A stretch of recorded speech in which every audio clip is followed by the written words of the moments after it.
If someone in the back wants to come forward, there is one seat up here in the front.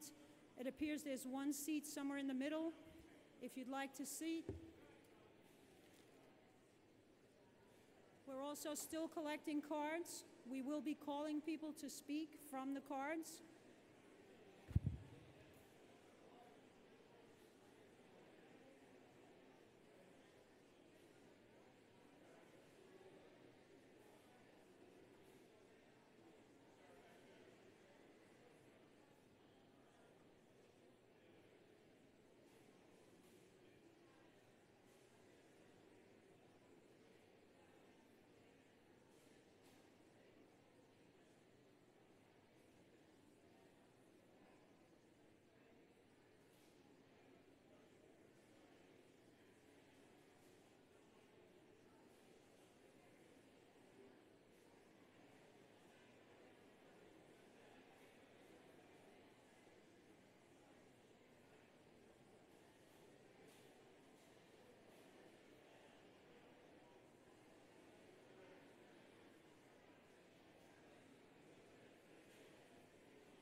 I need to turn the mics on. Hello? Hello, everybody. Sorry, we're still trying to get some chairs for some folks, but we're going to try to get started because it's 6:30 and it's time to begin. My name is Joe Jaron. I'm the Executive Deputy Commissioner at New York City DOT. Thank you all for coming this evening to our town hall meeting for the BQE project. I first want to thank you all for your patience tonight because we know there was a lot of logistics about the location for the event that was problematic for a lot of folks. And we had to change the location at the last minute because of the turnout, basically. And the space we had was just not large enough, unfortunately. So I know that meant a longer walk and a longer time frame to get here for a lot of you. We apologize for that. But really, the intent was to try to accommodate as many people as possible in this important event. So as you see here, we're at capacity here too. So, but one thing we want to also stress is this is the beginning of what we're expecting to be a very robust, transparent, and continuous community engagement process. So this is the first of many town halls that we'll be holding. We'll be working on workshops and forums with the community in different locations, and certainly something much closer to the other neighborhoods, and particularly Brooklyn Heights that we know we will be having an event there as well. I just want to acknowledge, make some introductions really quickly. We have our Commissioner Polly Trottenberg from New York City DOT, our Chief Bridge Officer Bob Collier, and our Senior Program Manager for the BQE project, Tanvi Pandya, who you'll be hearing from in a minute. I want to acknowledge some of the elected official staff and I don't believe we have any of the officials here tonight yet, but staff from Councilmember Levin's office, Senator Kavanaugh's, Senator Montgomery's, Public Advocate James, Borough President Adams, Congresswoman Velasquez, and Assemblymember Simon are here tonight. Also just want to acknowledge our Borough Commissioner Martin Mayer from the Parks Department. And we're also joined tonight, we're glad to be joined by the Federal Highway Administration, John Formosa, here tonight with us. So this is the first large-scale community meeting that we'll be having to discuss construction concepts regarding the necessary rebuilding of the BQE from Atlantic Avenue to Sand Street. We're here this evening to present information to you and answer as many of your questions as possible. This is an important project not only for our community but for the whole city, and one that people feel very strongly about, and we totally understand that. We want to have a meaningful discussion tonight, and so we ask that everyone please remain respectful to the panel as well as to others in the audience. Before I turn things over to the Commissioner, I want to just explain how we're running tonight's Q&A session. If you'd like to ask a question, we would expect you to please register at the registration table, which I know a lot of you did as you walked in. And if you haven't done that, there's team members walking around with clipboards. I'm just going to ask them to raise their hands really quickly. I know there's one there, one over here. If you want to ask a question, you should write the question on the card, and they will collect it, and I'll be the one basically calling you up to the two mics to ask a question. So once we start the Q&A, you'll be called up. If you hear your name, please make your way to the microphone, and we'll go from there. There are a lot of people here tonight, as you can see, and this is a great thing. We're really thanking you for coming because this was what we were hoping for. And we want to ensure that we're able to hear from as many of you as possible. So we're really going to limit each question to just 2 minutes, okay? And that's why you see these timers here. We want to be able to get as many people to speak as possible. So one of my jobs tonight is to try to enforce a 2-minute time frame, which unfortunately means I'm going to have to ask you to stop if you go beyond that time frame. And we'll give you a warning 10 seconds before the 2 minutes are up. There'll be a dinger here. Out of courtesy for your fellow community members, we ask that you please respect that 2-minute limit and really to stop speaking when your time is up.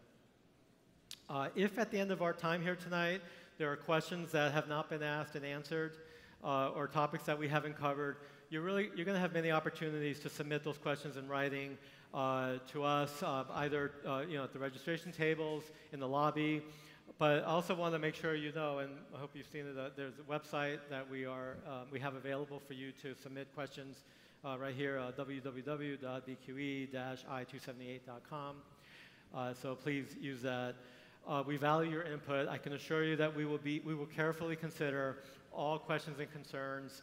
And again, you have many more opportunities to participate in future meetings. A couple of additional logistics before we begin. The main restrooms are located through those doors in the back, so if you haven't found those yet, they're right there out those doors on the right. Staff is also available to direct you if you need it. If you have any special needs or concerns, please find a DOT staff member, and we will do our best to address them. Also, I have to remind folks, please silence your cell phones because we don't want those interruptions. With that, it's time to start. Please welcome New York City DOT Commissioner Polly Trottenberg. Thanks, Joe. And I would just say, folks sitting in the middle, we're going to have people come up and ask questions. So there's some seats in the front if you need seats, because just want to make sure they can be able to do that. I want to thank everyone for coming. And again, as Joe mentioned, we moved to this venue at the last minute because we knew we were obviously going to have very big turnout. For obviously, what I would have to say is this is the most challenging project, not only in New York City, but arguably in the United States right now, with a lot of difficult choices. And I know people are upset and have a lot of questions about what we're going to talk about. I want to just quickly run through some of the assumptions that went into our thinking. And then Tanvi is going to give a presentation, and then obviously we want to hear from you, and we know there are a lot of questions on the ground here. I want to thank my team. We have been, as you will see in my presentation, we've been working on this project for several years now, and been a lot of hard work, and I want to thank all the people that we've engaged with so far, and particularly Peter Bray from the Brooklyn Heights Association, and so many of you have worked with us, and I know now you're anxious to hear what we have to say, so let me start to jump in. I think a lot of you know the history of this unfortunate highway, built in the 40s by Robert Moses, and unfortunately, like a lot of Moses structures, not really built to last, not a particularly good piece of engineering. And we know the story in particular of the famous triple cantilever, which was obviously, some of you know the history. Robert Moses actually wanted to run, after flattening parts of Sunset Park and Carroll Gardens, he wanted to run his 6-lane highway through Brooklyn Heights, through Hick Street. And the citizens at the time, actually Peter Bray's predecessor at the time, was able to stop him and get the very unique design of the triple cantilever and other parts of the highway, which are double cantilevers, go in and out, go under the Brooklyn and Manhattan Bridge. The problem we face now is that the highway is hitting the end of its useful life. It is a problem I am very sorry to have, and a problem I'm sorry to have to present to all of you. But it's sort of the condition we find ourselves in. And I just want to give you all a little history about how long the city and the state have been grappling with this problem. And you can see, sort of going back to 2006, and I think, to be fair, we talked about this even before then. The state started doing design workshops. They looked at tunnel alternatives. In the end, they sort of didn't really hit a conclusion and suspended their process. Some of you may know that who were involved. And for a couple of years, the city and the state basically went back and forth about how to tackle this epically difficult project. By 2014, in the de Blasio administration, we came in, and looking at the data, we knew we had to act on this, that just basically letting the highway fall down was, I don't think, a fair option for posterity. So we started doing our own studies. We pulled in engineering and design experts from all over the world to try and get their advice. One thing they all concluded is, we've never seen anything like this, and you have a very tough project on your hands. We decided to do truly in-depth inspection so we could really see what the rate of deterioration was. And again, because of the substandard way that Moses had built the project, we actually had to cut, and some of you who live in the neighborhood probably saw us do it. We had to cut holes into it and crawl inside and take a look. And what we discovered is, fortunately, it's not falling down tomorrow, but unfortunately, it's really deteriorating. And I think some of you saw the news we put out a couple years ago that we believe by 2026, we're going to have to put weight restrictions on it, which means we have to reroute trucks. And I think, hit with that piece of information, we started to really grapple with the urgency now of this project, because as a lot of you know, in Brooklyn, there aren't a lot of other easy routes to reroute those trucks to. And so I think there's a big question about them starting to hit neighborhood streets. The other question is, well, after you've taken trucks off, when will you probably truly have to entirely shut it down? Our estimates now are around 2036, but I want to give one cautionary tale on that, and I think we're seeing this with the subway system and other things. sometimes aging infrastructure sort of crumbles slowly, and then it suddenly crumbles quickly. And so I think, you know, the city feels we need to start to be responsible and have this dialogue and have a plan. And just to talk a little bit, I mean, look, I understand, of course, we're going to talk about the promenade and all the big concerns people have. And I guess I just want to talk to you all about the constraints the city faces in tackling this project, and open up the discussion that, of course, we can question some of those constraints, but just to help you understand how we got to where we did. And, you know, look, I know we're going to talk about design build tonight, and one thing I just want to make clear, we got design build to help us, one, do the project faster, two, better be able to hold the contractor accountable for the end result. Design build does not dictate the design. It does not dictate what we might do with the promenade or anything else. That will be up to all of you. Design build is just a method to, whenever we get to a final decision, help us deliver the project better. I just want to be clear about that. And again, thank those of you who helped us with this. But just to go through the assumptions we had here, and I think a lot of people are going to say they don't agree with the assumptions, and that's fine. I think, as you saw from our timeline, at some point the city said we've got to put pen to paper and come up with the best plan we can given the assumptions. And our first assumption, as I've been DOT commissioner now almost 5 years, and I think I can confidently say the #1 complaint I get in every part of the city, all 5 boroughs, and from almost every elected official is congestion. And so we really felt the weight of taking a 6-lane highway, which carries, and we're going to contextualize this a little later in the presentation, 153,000 vehicles a day, including 25,000 trucks, and trying not to let them spill onto the city streets. The congestion implications and the safety implications of that are just very dramatic. And so we started with that assumption, and I understand people may disagree, but that's where we started. We also, I think for obvious reasons, want to try and work in the same footprint. We don't want to knock buildings down or beautiful parks, and that footprint is incredibly constrained. It's probably more constrained than almost any other urban highway you could think of. And then finally, at the moment, this is a City of New York project. We're not the state, we're not the Port Authority, we're not the MTA. We don't necessarily have all the authorities, tolling or congestion pricing or all the other things I know we're going to want to talk about tonight. That's not to say that discussion can't happen, and there may be other governmental players that we're going to want to bring to the table, but for the city's point of view, those aren't tools that are available to us. So, you know, again, we are ready to have the bigger discussion. Are there other tools, other government entities? Is there a no-build option? We will look at that, but again, I think people need to understand what the traffic implications are on the other implications, but we will, of course, talk about it. And, you know, so I ask you all, you know, thank you. Please hear us out.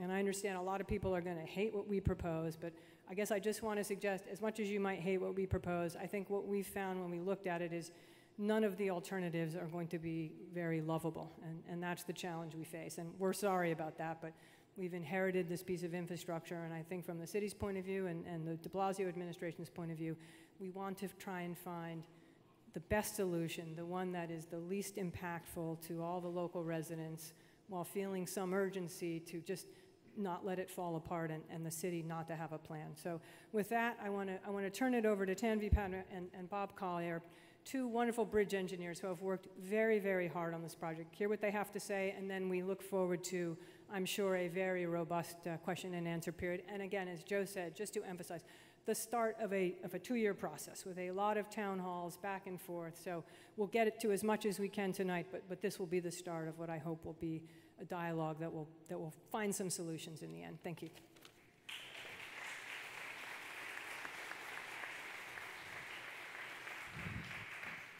Hello, good evening, everyone. So just to put the project into a better context, we're just going to take you through a little video that walks you through the whole limits of the project, because the triple cantilever and the promenade tends to be the focus. We're faced with Atlantic Avenue to Sands. So starting at Atlantic Avenue N, there is Van Boris Park split in half by the ramps. There is also the Atlantic Avenue interchange itself with very difficult pedestrian area and traffic concerns, one of the highest crash-rated areas. Then we go over near Joralemon, where we're, again, very close to buildings. The yellow lines you see are the subway lines that are running underneath our structure. We have a TA facility on the riverside, as well as a very popular park, obviously. And we actually also have a structure within our structure, a TA facility. As we continue forward and we curve towards the east, we go underneath Columbia Heights Bridge. This is our lowest vertical clearance point, which causes trucks to get off the highway to avoid the low clearance. Harry Chapin Playground is actually sitting on a bridge. As we continue forward, we are stuck underneath the Brooklyn Bridge. It's a very tight portal that we have to get through. Obviously, we're not going to modify anything on the Brooklyn Bridge itself. Continuing forward, up to Washington Street, between Columbia Heights and Washington is a very complex structure, continuously changing, causing it to be another very difficult area. And then we have to get through underneath Manhattan Bridge, again, another tight portal to get through. And then we end at Sands. So we had to approach this project on how to handle it end to end, and yet hit every point along the way. And like the commissioner said before, we are looking at a timeline that needs to be addressed. 2026 is when we anticipate that the current rebar corrosion will get to a point where the structure is going to lose capacity and we're going to have to take trucks off. This is not something that can be easily addressed. There are no patches that will get us out of this pickle. And just for perspective on the traffic that we're handling here, not surprising, 2 of the top 3 traffic areas are in New York City. So, you know, some of the things that we can do elsewhere or see somewhere else, it's a very different story when we're looking at New York City. Comparatively, if you look at Tappan Zee Bridge, 140,000 vehicles, had a parallel alignment where you could build, right? You build a new one, shift traffic over, knock down the old one, put a new one. Unfortunately, in our case, this is the only interstate through Brooklyn. There really isn't anywhere else for us to divert traffic. And that is a lot of our own Brooklyn's traffic. There is a little bit of a misconception. We did an origin and destination study, meaning where's the traffic coming from, where is it headed? And what we're showing here is that majority of the traffic is from within the 5 boroughs of New York. I'm including Staten Island, folks. So those are the 5 boroughs. The traffic is intermittent between those 4. And then when you look at the amount of traffic that's actually headed into Brooklyn, we have some big business centers around here. There's restaurants, everybody gets deliveries. So there's a lot of traffic that is headed in and out of Brooklyn using the connections that exist between Atlantic and Sands to Manhattan Bridge and Brooklyn Bridge. So here's just to give you an idea, right? This is what it looks like right now during PM rush hour. Agreed, it's a lot of red on BQE. It's not flowing great either. But if we got rid of BQE, red is everywhere else. So it isn't like we can send this traffic anywhere else. And of course, it's a lot more unsafe conditions. These streets were not meant to carry this kind of traffic.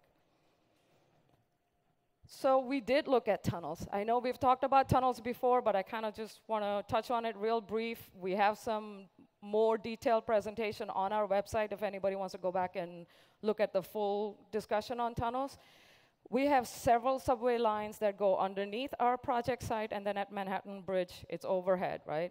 In addition to this, there are multiple massive water tunnels, DP tunnels, that are within this project area. There's only one alignment that can get through this whole mesh of infrastructure that already exists. That alignment would completely bypass downtown Brooklyn. That means it bypasses Manhattan Bridge, Brooklyn Bridge, and all of the local connection points. Those connection points are about 50% of the traffic that's on BQE currently. So even if we were able to build a tunnel, 50% of the traffic needs to go somewhere else. This is why we're saying no matter what we think about the tunnel, we do need to maintain this roadway. 50% of 150,000 vehicles is too many for the local streets. The other thing with the tunnels is that they are very expensive, and they don't address the entire issue that we have here. The largest tunnel that has been successfully completed is only 54 feet in diameter, allowing only 2 lanes of traffic in each direction. As you already know, BQE carries 3, and it still backs up. So to reduce a lane is really not a possibility here. The other thing to keep in mind is that if you think about how tunnels work, right, there's a large portal as you enter into it. There has to be air vents and shafts, and these tunnels could be upwards of 2 miles in length. There has to be emergency exit and fire exits along the way. So there will be multiple properties that would be impacted along the way that we would have to have access to. We're talking eminent domain or some other situation. So it's not a simple solution to say we can just put a tunnel. However, if someone wants to take the tunnel on, be my guest, all we're trying to get at is there's too much traffic that will not fit in that tunnel that still needs somewhere to go. So why can't they go to Belt Parkway? Well, Belt Parkway is a parkway, right? Which means it's meant for cars. It was not meant for trucks. The roads were not built with the curves that trucks need to get on and off the ramps. The overhead clearance on several of these bridges are too low, and quite a few of them belong to transit authority. So it's not a matter of, oh, just jack the bridge up and raise it. You're talking going back in either direction on approaches quite a bit. So that is a massive undertaking in and of itself. But also, it already carries a lot of traffic. So it isn't something that can just take all of this additional traffic, besides the fact that it's completely in another part of Brooklyn. So what are we faced with, right? Here's the structure. This is a 3-level structure. The promenade is integral to the BQE. This is an important part to understand. The promenade cannot hang out by itself. It's one unit. The structure functions together. You cannot just take one piece out of it. But at the same time, it also has narrow lanes, no shoulders. This is why anytime there's a small incident or a breakdown, you get backups, because there's no way for emergency vehicles to get to anyone. Also, because of the low vertical clearance and the horizontal sight distance issues, it creates many more crashes than anywhere else in the state. There's also been several complaints from the neighbors that are along the structure. The cantilever tends to have a higher deflection rate, so that travels back into the structure. As you can see, the vertical elements of this structure actually is also supporting Brooklyn Heights slope, the dirt that's holding all the buildings, right? So that transfers all the way back in, and it is impacting some of the buildings. So all these things exist on this area, and that is what we're looking to handle. But we're not simply looking to do a patchwork and replace this. We realize we have an opportunity to possibly do something better here. We can combine Van Boris Park into one combined park, improve the usage there. We're looking at how to improve Atlantic Avenue interchange so that it's better not just for traffic and safer, but also for pedestrians and better for bicyclists and everyone headed down towards Brooklyn Bridge Park.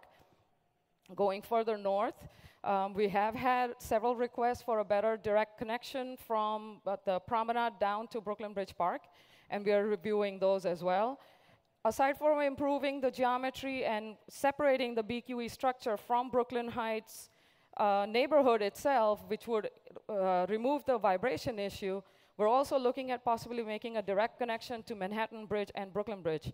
So if you think about it, when you come off Brooklyn Bridge, you get down to Fulton, and you make a couple of rights, and then you have to make a left, and there's like 2 or 3 lights, and usually you go through a couple of cycles before you can get onto Vine Street, right? We're looking to see if we can make a direct connection from Brooklyn Bridge onto the BQE, so all that local traffic, it doesn't have to interact with this highway-headed traffic. Similarly on Manhattan Bridge. So these are opportunities that we have that we are looking to explore. And we're very appreciative of the elected officials as well as the community's assistance in getting the design bill legislation through. This does mean a few things are a little bit different, right? So in our usual process, you get to see things a little more fully cooked. This will be a more iterative process. There will be a lot more communication as we develop the design. Things work a little different in design build. But here's the other main part, right? We need to work through the environmental process in a way that all these innovative designers and contractors that we're now able to harness. So think about this. We would have 3-4 teams of engineers and contractors competing with each other, trying to do better, each one, score higher points so they can win the project. that is the best way to get innovation, but we have to give them room to innovate. If we give them a very narrow window, it limits what they can do. And what we're trying to do through our environmental process and these concepts that we've developed is to think about what is our limits? What limit do we want to give to these design builders so that they can maybe really innovate? There are ways to bring that out, provided our process can address it. The thing with this project is, if you, again, talking about Tappan Zee or Como Bridge, there is an adjoining place where you could put another parallel structure, right? So no matter how you go about staging that, your final bridge is the same. The thing with this structure is how you stage it really determines what's the final structure that we'll be left with. And that's a kind of an important conversation to have. I realized that as I was going through this, that certain path of staging limited what we could do. So we started down that path. We did it the old-fashioned way, the traditional way, how we have normally seen construction. You know, you build a lane, you move traffic over, you build the next lane, move that lane over. This is very typical type of construction. So we went through that process, right? We said, okay, the only place horizontally where we can put any temporary roadway is along Furman and only between Atlantic and just before Columbia Heights, right? After that, we've lost space. So we could start building one lane over Furman Street from the sidewalk and move one lane of traffic over. Overnight, we continue to demo the existing cantilever and add on a lane. And then we shift another lane over. Then we modify existing wall again.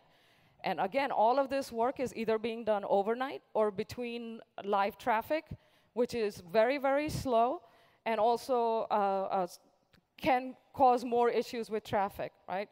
So once all the traffic is over onto the new bi-level bypass that we've built, then the contractor has this space between Brooklyn Heights and this bi-level to begin the construction or reconstruction of the promenade. And again, to remind everyone, promenade also is 70 years old, and it also needs replacement. So no matter which way we approach this, we do need to replace the promenade at some point. So that is one way to do it. And we can reach most of our goals doing it this way. We can get the wider lanes, we can add shoulders. We would eliminate the vibrations from the buildings because we are separating the structure from Brooklyn Heights. And we would have rolling promenade closures as they get to each block or however we divvy that up. But it also limits how we go about doing the direct connections. This type of work would require multiple weekend closures. And when I'm saying closures, we're talking full closures, both levels completely shut down from Friday night to Monday morning. So that is not something we want to contemplate if we can help it, if we could find another way. And here's the thing with these lanes, right? When this is from our current project on Harlem River Drive. When you have that cattle chute, you know, you have a barrier on either side, and especially if the lanes split, people get like, oh my God, am I gonna miss my exit? And so everybody slows down. And what that does is, typically on most roadways, it'll reduce the speed of the through traffic by about 10 miles an hour. On a roadway like BQE, that means 12,000 vehicles that normally would have gone through are now adding to the queue at both ends. That could extend up to 3 miles. And then, if you see the upper level, you see the equipment working on the top there. This is like doing surgery. They are basically cutting out existing concrete, drilling new rebars, drilling. This is very painstaking work. And if anybody has done any work on a house, you know, you rip open a wall and then all of a sudden you're like, oh, I didn't know that was there. And if that happens during overnight hours and now you have problems opening up the lanes, that is a huge impact because, again, BQE being as busy as it is, it doesn't take long for peak hour to start. 6:30, 7 o'clock in the morning, there's already a lot of traffic. So if we can't leave all the lanes open to go very quickly, that would build to almost 12 miles impact. And this happened not so long ago when one truck, I think it was Friday, when a truck rolled over or something and it shut down a huge area. The other thing with that is that the columns would remain along Furman Street for that full length. So then what do we do? If you can't go to the left, you can't go to the right, you can't go down below because there's subways, only place left is to go up. So we looked at how can we do that, right? So we start at Atlantic Avenue, just past Congress Street. We thought we could build a bypass that takes off from there, sweeps towards the west to the extent possible within the limits that we have, so that we can bypass all the traffic off the main roadway, and we start rising up. Now, the thing to keep in mind, we have to replace the promenade anyway. So this roadway is essentially replacing the promenade first, using it temporarily as a roadway, and then eventually putting it back where it belongs. So when the traffic is up at this level, there would be obviously several mitigation strategies, including sound barriers and many more things that we need to discuss. We could also put some viewing platforms at the cross streets, if that's someplace at least for people to take pictures. I realize this is not an ideal situation, but I need to put 153 vehicles somewhere. When this occurs, now the contractor has a full area underneath to work. They can work during the daytime hours, which is much more productive. It moves much faster. We can give them incentives to get out of there even faster. We bypass by Brooklyn Bridge, and now they can make the connection. Once we get that out, that's when the contractor has the full freedom to work as fast as possible and get out of there. And we can actually give them incentives to finish even faster. To look at it again along the triple cantilever, what that looks like, construction would begin at Furman Street. At the center line is where we would be looking at putting columns. We just use arches here as an example, but it's up to the design build team to come up with something innovative there. During the overnight hours, when we're allowed to have one lane of traffic in each direction, the traffic would be shifted down, and the promenade would be removed. The existing that needs to be replaced any case would be removed at the upper level. So again, this is only during overnight hours. Once that removal is completed, we have to drive sheeting behind the existing wall so that the next phase of the work can be done without impacting the neighborhood, which would be to remove some of those walls so we can put parallel support structure along that side of the roadway. Again, during the overnight hours, so that we're not on live traffic, we would be able to replace that superstructure up there. When that is ready, we will put the traffic up top, and that's when the construction down below can begin. Again, this would be in as block by block, that work would move forward. There would be soil nailing to make sure that the slope is safe, and it would be left in place in a way that the existing the slope and the Brooklyn Heights is completely separated from the BQE structure. At the end of this, as that moves over during the daytime hours, once that wall has been completed, then they can start restoring the area behind the wall, restoring the greenery that exists, and finish up rebuilding down below. As soon as that new BQE is ready, the traffic moves back down to the lower level. Upper level is then restored or reconfigured to become promenade as it is today, or in a different configuration. We have opportunity to leave a wider promenade, and it would be reconfigured and planned out according to further discussions to look in whatever function we want to lay it out at. This is a little more complicated at the Columbia Heights. As you can see, not only does the bridge at Columbia Heights need replacement, it is also very close to properties, but it also covers the 2 levels of roadway underneath. So work in that area is very complex, and similar to the other areas, one of the things that we would need to do is remove the Columbia Heights bridge, replace the abutment wall behind it, and then during overnight hours, again, as we shift traffic for the rest of the corridor, this bridge would have to be replaced.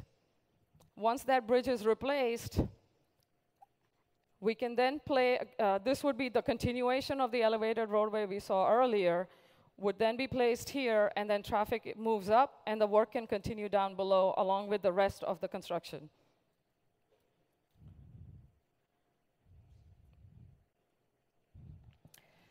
What this allows us to do is not only improve the geometry horizontally, but also vertically.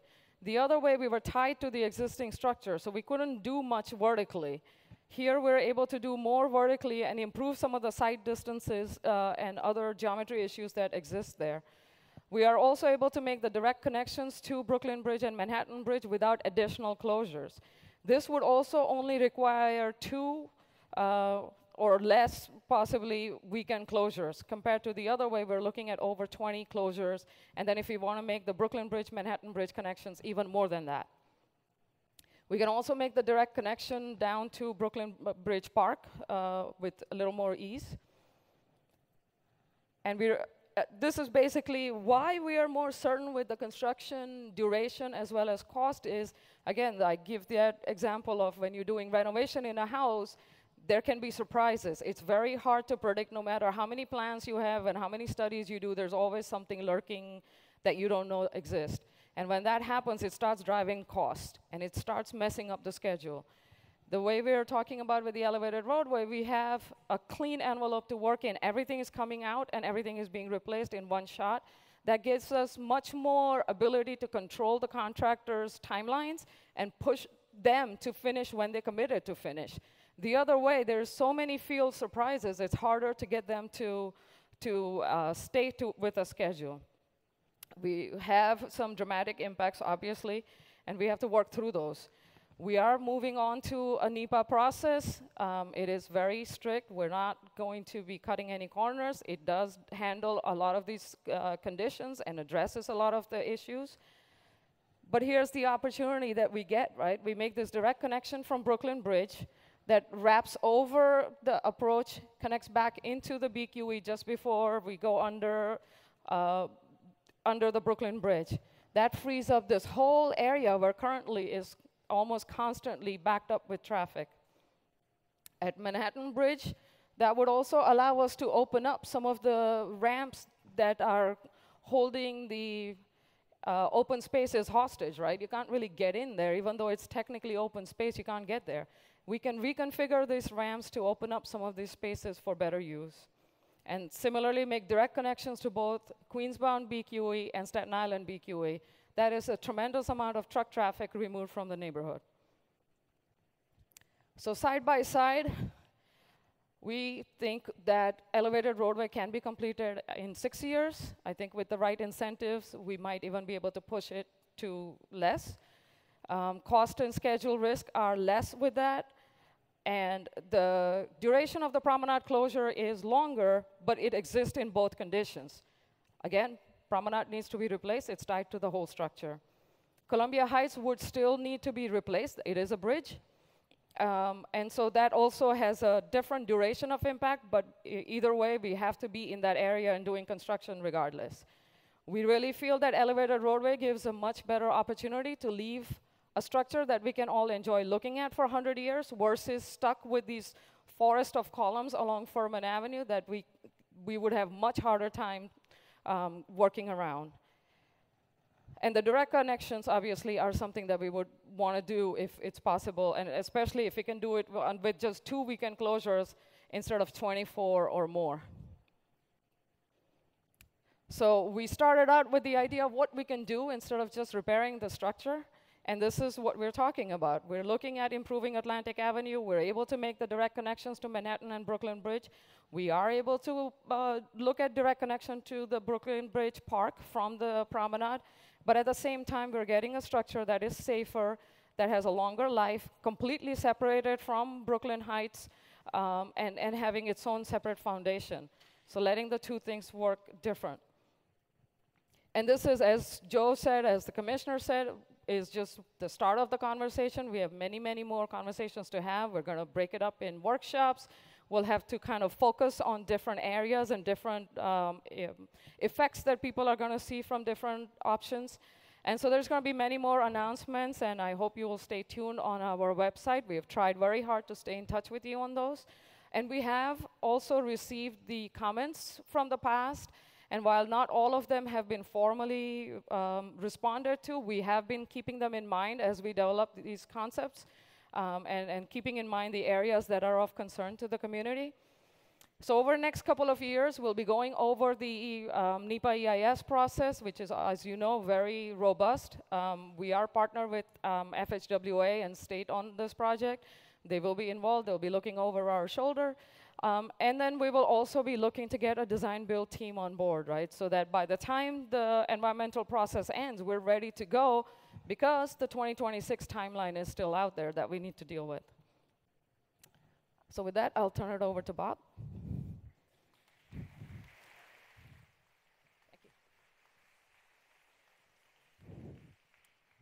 So good evening. I just want to say, I have been, before I came to the DOT, I was in construction for 20 years. This is one of the most difficult projects I've seen. I've worked on city projects, I've worked on state projects, I've worked on railroad projects. I am unaware of any other cantilever anywhere in the world where this is. When we do a job, we need to do it correctly.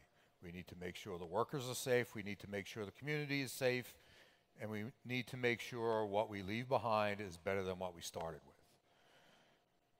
My own personal view is the temporary elevated roadway is a better way to go here, but it's not my decision. The decision gets made through the environmental process. So I want you all to stay tuned, and we want your questions. We will start the environmental process, and we will go through it fully. So with that, I'll turn it over to Joe, and he will run the question session. Thank you. Thank you, Bob, and Commissioner Ntamvi. Okay, so let's get started. Just a reminder, we're going to be calling up 2 people at a time. We have 2 microphones, but as I call the next person, I'll be announcing who the next questioner will be after to follow. So we'll be asking you to approach the microphones as we call you. So the first question will come from Mr. Peter Bray from Brooklyn Heights Association. And following that will be Mark Wilders. Please, if you could please make your way to the microphone. Hello, can everybody hear me? I want to thank Commissioner Trottenberg and her whole team for being here tonight and for presenting these very difficult alternatives to the community. I've spoken to a lot of people. I've kind of likened what we're facing with to Dante's Inferno. And I think in many ways we're facing with a decision about which level of purgatory we want to be in, and hopefully in a higher level than in a lower level. As I think everybody can imagine, I've gotten a lot of calls and emails. People have come by my office this week to express their concern about the alternatives. 201, they have all been vehemently opposed to the temporary elevated structure. One of the statements that have been made to me by a number of people is the belief that this decision has already been made to go with that option. I'm very glad to hear tonight that that is not a done deal and that DOT will be considering other options. The other statement that has been made to me, or question that has been posed, is what is the BHA's position on this? I am here tonight, and there are many members of the BHA board that are here tonight, and we believe that the most responsible approach that we can take is to listen to the alternatives that you've presented tonight, to listen to the options that we know that our community are going to express tonight, and our hope that DOT will give a thorough consideration of all alternatives, all options, and be responsive to the community and listen to those concerns.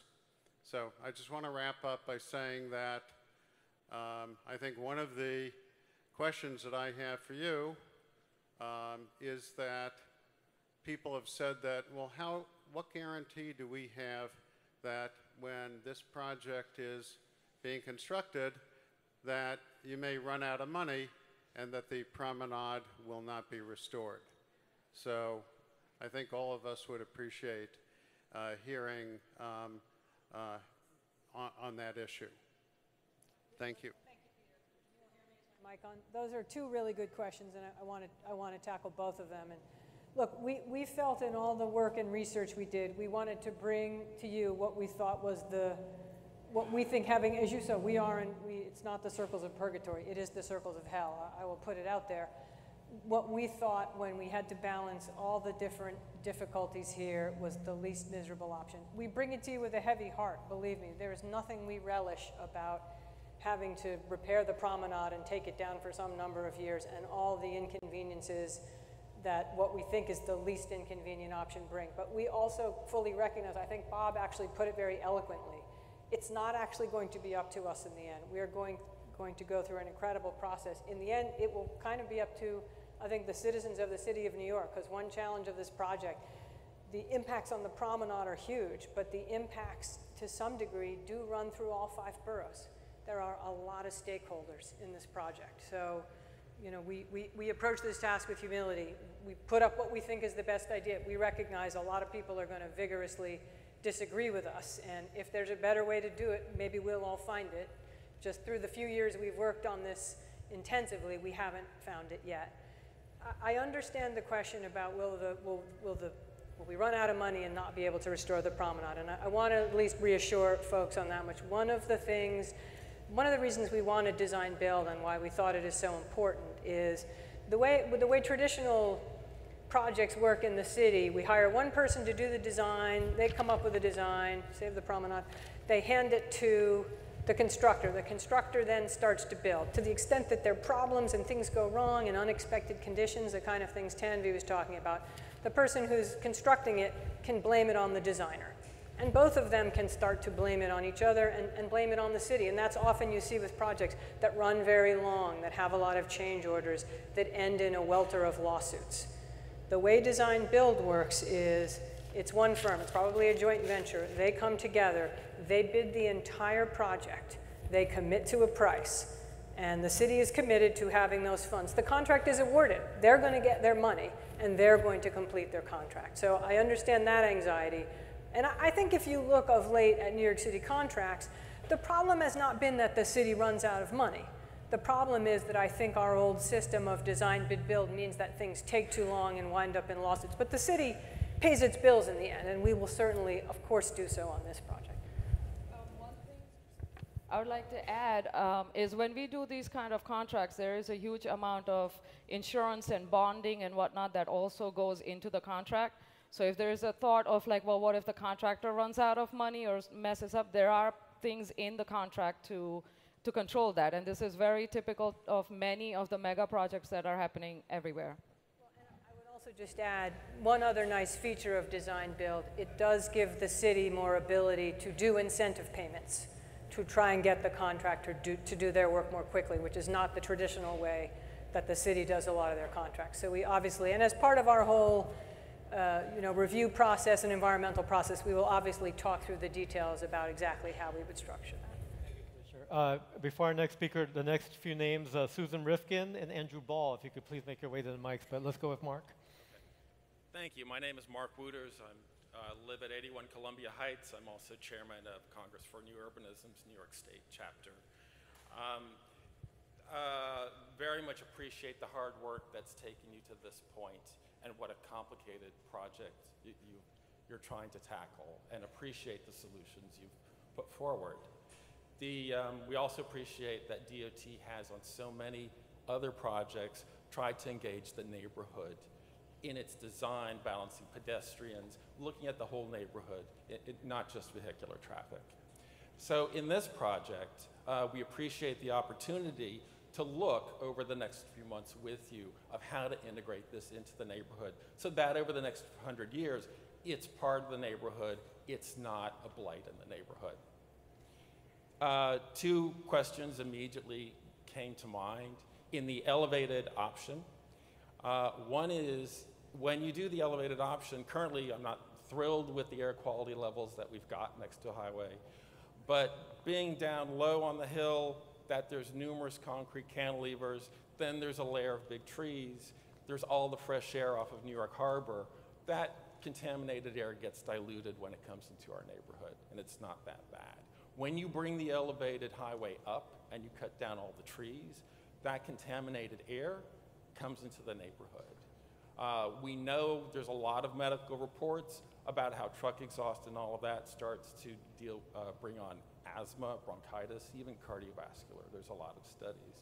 So I'm curious about in the IS what sort of studies you might take to see what impact that will have. And the second point, which would be my last, is on the temporary structure, if you leave it up for 100 years in the image that you showed, you're leaving basically the structural system exposed. And right now you have a very clear view from the promenade. It's really sort of a nice sight line down to the ground, very clean. It seems like in the design that you proposed, you're going to now see every 20 feet or whatever it is for 1,000 feet, all of these structural ribs that are in your view plane.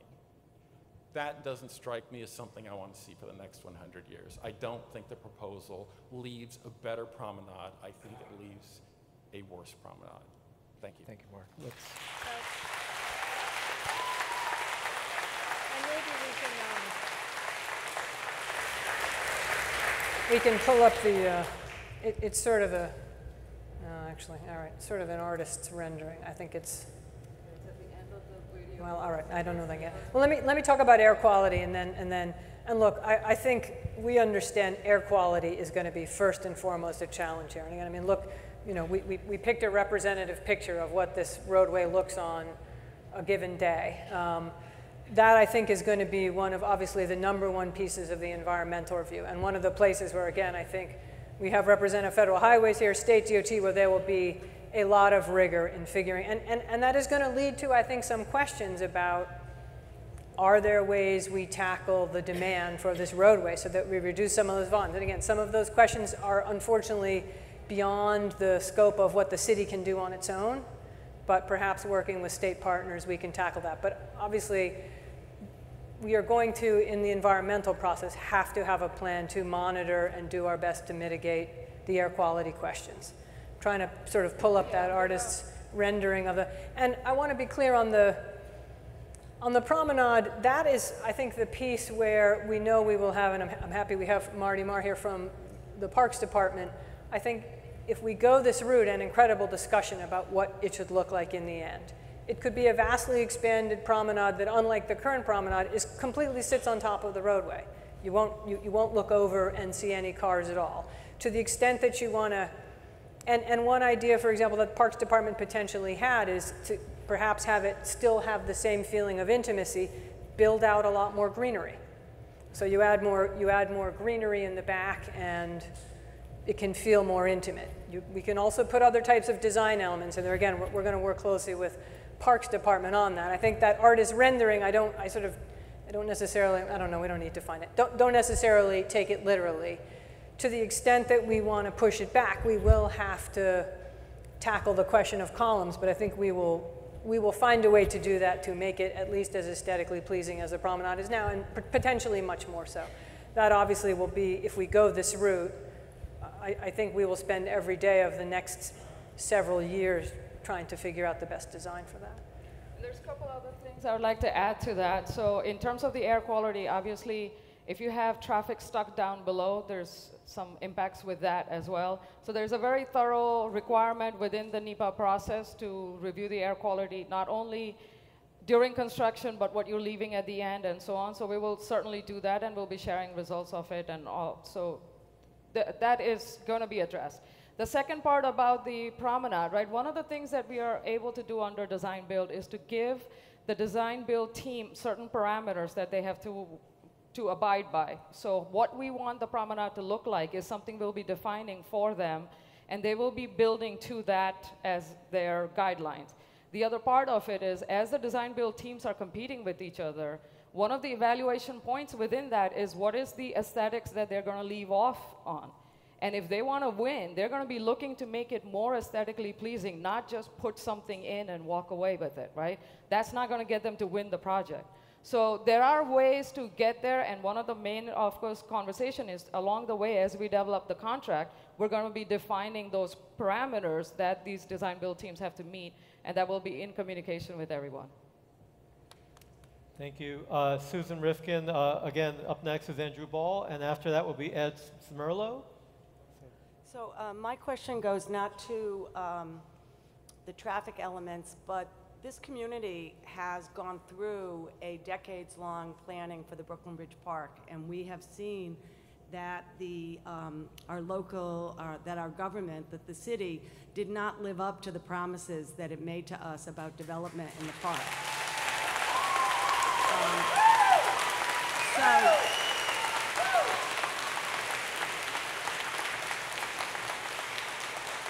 So having trusted the city and been totally burned on the development of Pier House and other buildings at the Atlantic end of the park, I'm concerned with how do we trust you and to keep the promises about the promenade, given that you will not be in power then, you will not be in charge.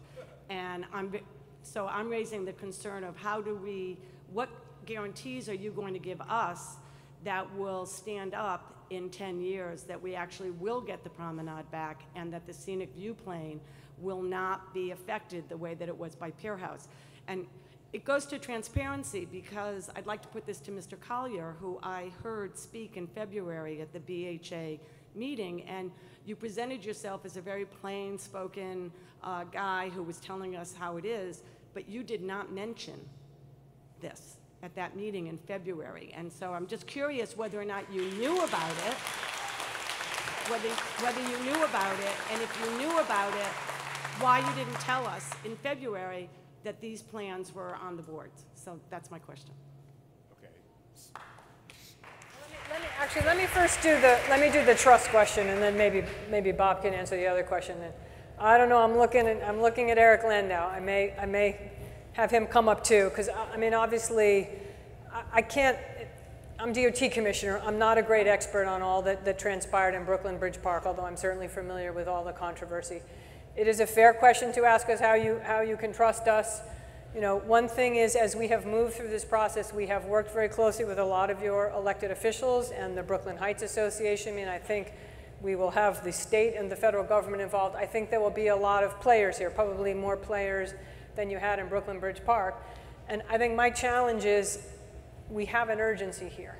And you know, I can come before you and say, hope you'll give us our trust. I can't make you do it. Maybe Eric can say a word about the Brooklyn Bridge Park Association, but it's true I won't be in this job forever because it'll kill me at some point, sooner as opposed to later. But you know, I think, I'm hoping at the end of this debate there will be a recognition, you know, amongst future generations and future mayors, future administrations to come, finding consensus on what is an unbelievably crucial and yet unbelievably difficult and monumental project, something we need to do, and they're going to need to honor those commitments. I'm sorry to set you up, Eric. Would you want to say a word or two? And then Bob can answer your other question. Sure. Assume you want me to use this. Thank you, Commissioner. For those of you that don't know me, I'm Eric Landau. I'm the president of Brooklyn Bridge Park. And I appreciate the question, certainly. And look, I understand that there is a lot of history as it relates to the Brooklyn Heights community and the park itself, certainly as it relates to a lot of the development that is within the park. And it would be really easy for me to stand up here and say, I wasn't here when that happened. And that's true, but that's not relevant. What's relevant is that the park is here. The park serves millions of people every single year from this neighborhood, from other neighborhoods, and from elsewhere outside of New York City. What is different about Brooklyn Bridge Park as opposed to any other park is that we don't receive any money to operate the park annually from the City of New York. We are part of the City of New York. We're a public park, but we don't receive any money to operate the park. And all of the money that it requires to operate the park, and that includes the maintenance of the piers in which the park sits on, all of that is funded by the development in the park. And so I understand that people disagree with that philosophically, and that there are specifics about why decisions were made when they were made. I'm sorry, but he's not responsive. Excuse me. He's not, what he's saying is interesting, but not responsive. I'm not speaking for Brooklyn Heights, sir. I'm speaking on the model of the park.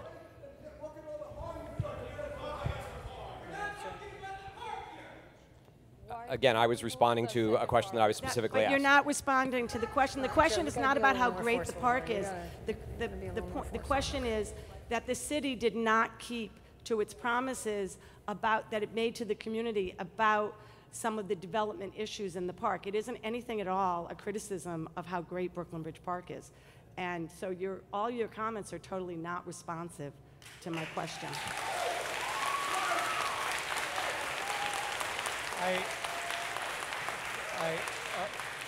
I'd like to remind folks to please let's stay respectful. We're here to hear from you, and we're glad to hear from you, but we really can't have a productive conversation if we're going to start shouting out.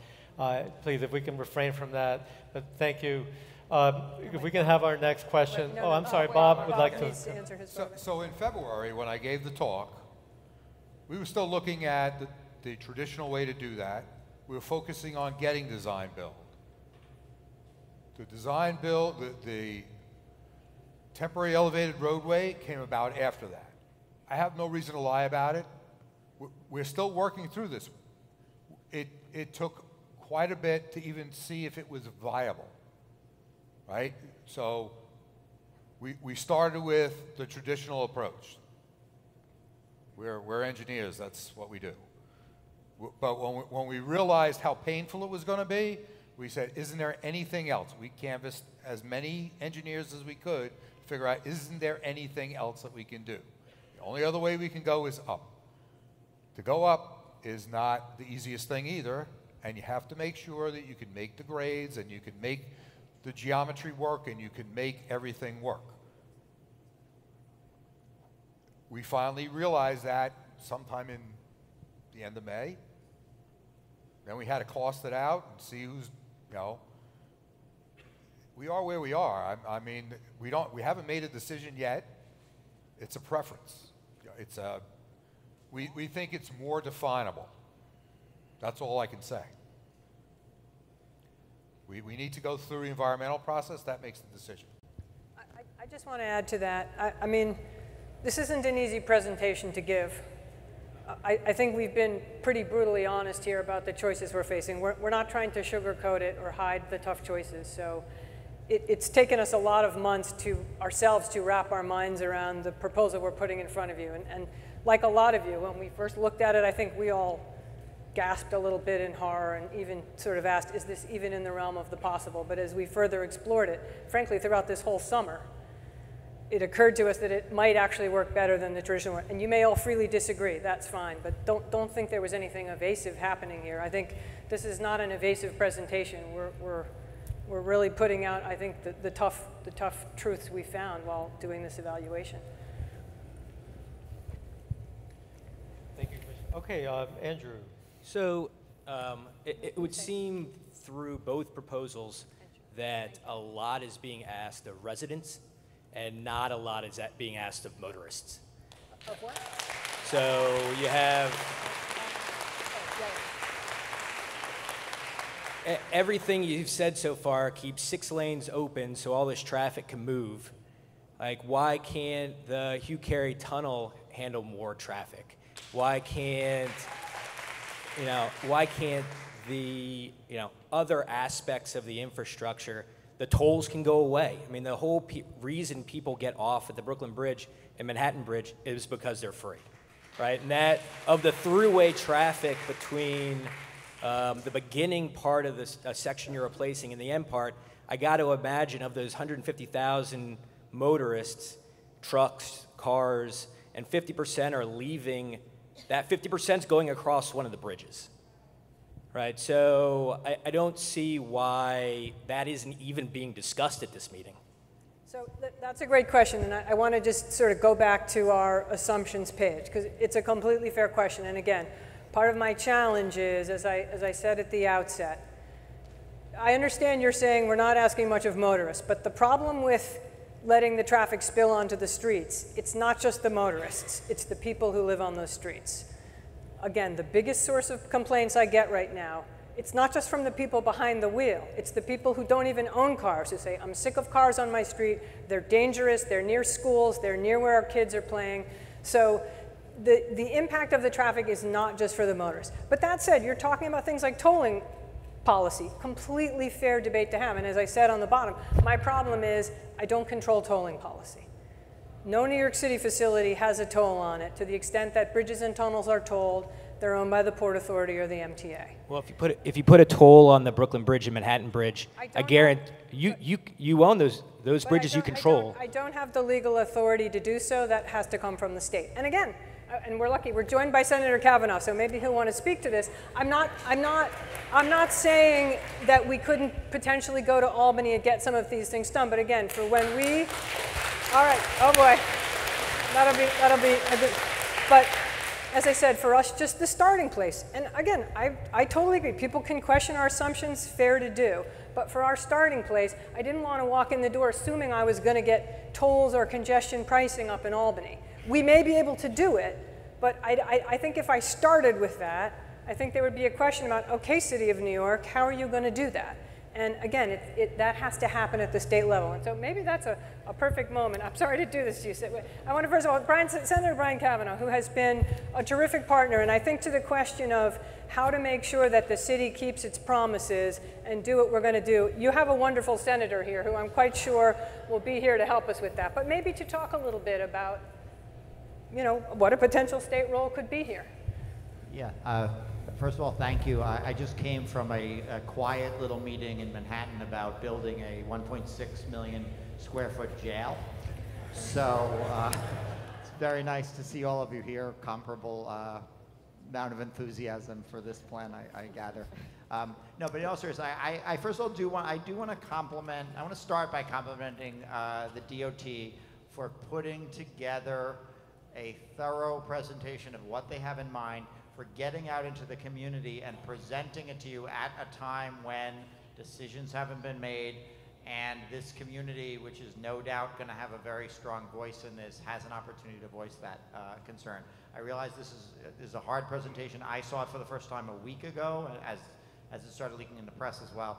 And just to be clear, I have made no decisions about which of these things are going to be acceptable and which aren't, because I think it is very important that we hear from the broad range of people in this community that are going to be affected by it. And that includes people who live along the promenade. It also includes lots of people in my district and in other parts of Brooklyn and really other parts of the city that are going to be affected by this no matter what happens. This is a very hard, it's a very challenging situation. I think it is widely acknowledged that this road has to be reconstructed one way or the other, and it's not going to be easy for people who live near it and for people who use our transportation system to travel, to get goods, to keep their businesses running, to get to work, to get to school, all of these things. Having said that, I've been working, I'm only your senator since last December, but I've been working in Albany. This is my 12th year in Albany. I spent 11 years in the Assembly, in a district that was only in Manhattan and didn't represent any part of the BQE. I have been a supporter of congestion pricing and other ways to make sure that drivers are paying their share of the need to maintain our infrastructure for a very long time. I ran for office before that was a popular proposal, and one of the League of Conservation voters said, what else would you like to tell us? And I said, you should be supporting congestion pricing. So for a very long time. It also means I was through the fight the last time this happened, and it was very challenging to get it done. We may have a different political reality in Albany. The Republicans are controlling the Senate right now, which means that lots of people who represent Long Island and other parts further out from the city who basically have a free ride all the way to Manhattan, have to, it needs legislative approval, and it has been challenging to get that. There is a much more sophisticated version of that called the Move New York Fair Plan, which rethinks the tolls in the entire metropolitan area. It devotes a third of the revenue to that, to road and bridge maintenance, because that's something that people paying tolls care about. And it's much more sophisticated and it's possible that we will get some version of that soon. Another proposal that people have focused on is two-way tolling on the Verrazano Bridge. That, believe it or not, is the subject of a federal statute that requires there to be tolling in only one direction on the Verrazano Bridge. That drives a lot of traffic across Manhattan as well, because basically you can basically go across Manhattan for half the price it costs to go across Staten Island to get to New Jersey. So lots of trucks are doing that. Those are just two examples. This is far too complex for me to summarize the wide range of ways that we could influence it, improve it by state law. I will say this, I'm newly elected to this position, but I'm not planning on going anywhere, and I will join you. I will work with the city and the state to figure out how to do this well and to get all the questions answered. I'm sure there are going to be lots of questions about alternatives. There are two alternatives that have been presented tonight. I know people are already talking about pontoon bridges over the water and lots of other things. But also to make sure that if we get commitments out of the city, that those commitments will be enforceable, that they'll be long-term, and that that whatever administration we're dealing with, we will get the right answers. It's going to be hard, and again, I'm not vouching for anything you've seen on the screen tonight. It's too early for that. But I do think it's important that this is the first of many of these meetings, and it's great to see such a huge and concerned crowd here tonight. And I look forward to continuing to work with Peter Bray and the many people that represent this community, and all of your elected officials, I think, some of whom will join us at some point tonight as well. But thank you very much for the opportunity to speak with you. Okay, again, Ed Myrtle was the next question. Is that, Ed is not. Can we have Mr. Smolo? No, okay, David Shore is next, and after that will be Marie DeRosa. Marie DeRosa. If you could please make your way as quickly as you can to the microphones. After Marie, so we can just be ready for that, Martin Whale will be after that. Is it me? Go ahead. Yep. Thank you. I had two questions that I wrote down. The first one was about the promenade. I think Ms. Rifkin represented us very well on that. I think one part of her question that wasn't answered is where we're coming from is a position of once bitten, twice shy. It's not that the people I know in Brooklyn Heights don't love the park, didn't agree that the fees needed to be paid by having housing in the park. The issue is we feel we were lied to. We feel like there was a deal, and then that deal was turned around. So my question still remains for the commissioner, maybe it's for the senator, but literally, how can you make us more comfortable? What should we be asking for? What can we get in terms of promises that will actually, last and that we can hang our hat on, because we thought we had those promises before and we were lied to. That's my first question, and I just want to tell you what my second question is, which is, does the temporary elevated roadway anticipate, I think this question is for you, does it anticipate any building demolitions, any eminent domain, any displacement of people from their homes? Those are my two questions. I'll take a tackle at the first one. And look, obviously I hear that, and I'm sorry I didn't, maybe throwing Eric into the discussion just kind of threw us a little, so I don't want to spend too much time on Brooklyn Bridge Park because we want to get this. But I hear that, obviously that was not a process people felt good about. You have your elected officials here. I think it's a fair question. How can you feel at the end of what we think is going to be a 2-year environmental and design process, well, we have a contract in place that has all the elements that we've agreed with the community? Because once we have that contract and we've signed it with a contractor, they will be obligated to deliver them. It's perhaps a little bit different than Brooklyn Bridge Park, in which you had different buildings sort of coming in at different times. this will be one contract. But this is going to be a process we're going to have to go through together, and I hope at the end of it you will feel like we have been honest and transparent and put a product in front of you that we can all come to consensus on. I'm not claiming tonight you're all just going to say, yeah, we trust her, whatever she wants to do. It's not going to work that way. I understand that. We're going to, you know, I think we'll be spending some real time together working on this. I hope, again, we'll come up with a plan that we can all live with and that you all trust us to execute and to follow through. And I think it's, you know, I want to thank Senator Kavanaugh for his leadership and obviously having elected officials at the table who will be here when the next mayor comes in and even someday maybe another governor, you name it, to make sure that sort of they are witnesses and keeping our feet to the fire. That's the role they should be playing. Thank you. But so part of your answer is that all of that will be actually written into the contract. Absolutely. It will actually be in the contract that the city makes with the... Correct. Okay, right, thank right, you right. for your answer. On the eminent domain question. That's through the environmental process, right? All of the commitments we make become part of our commitments that we cannot get out of, right? There's already several lawyers who will test us if we do. So we know that part. As far as the eminent domain question, we are working very, very hard. All of these difficulties are directly tied to us trying to stay within our borders and not step out of the footprint we're in. So that is leading us to make these difficult decisions on how we stage everything. In terms of what comes out of the EIS, once they do the studies, the air quality discussions, the noise discussions, there will be mitigation measures that come out of it, and those are the ones that we would implement. I can't say at the moment we're obviously not looking to knock down any buildings. If you saw us, we stayed in the corridor we are already in. So we're not looking to do that. We're staying within that area.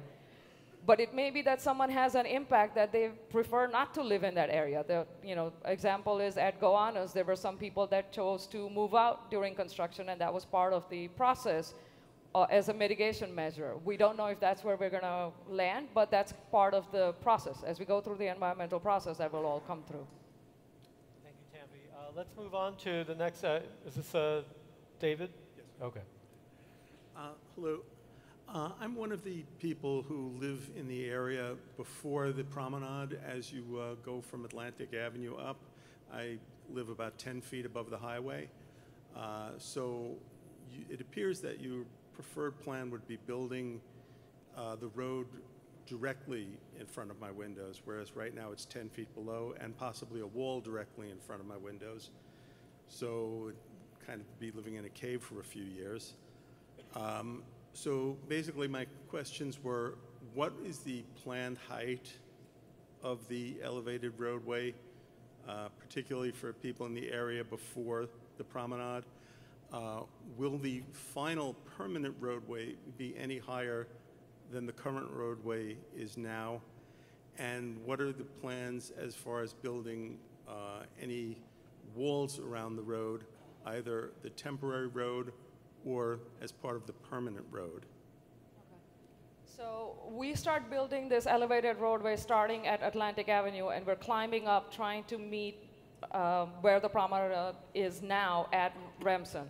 So I'm sorry, I don't have the exact, from the building where it would be, but it is rising.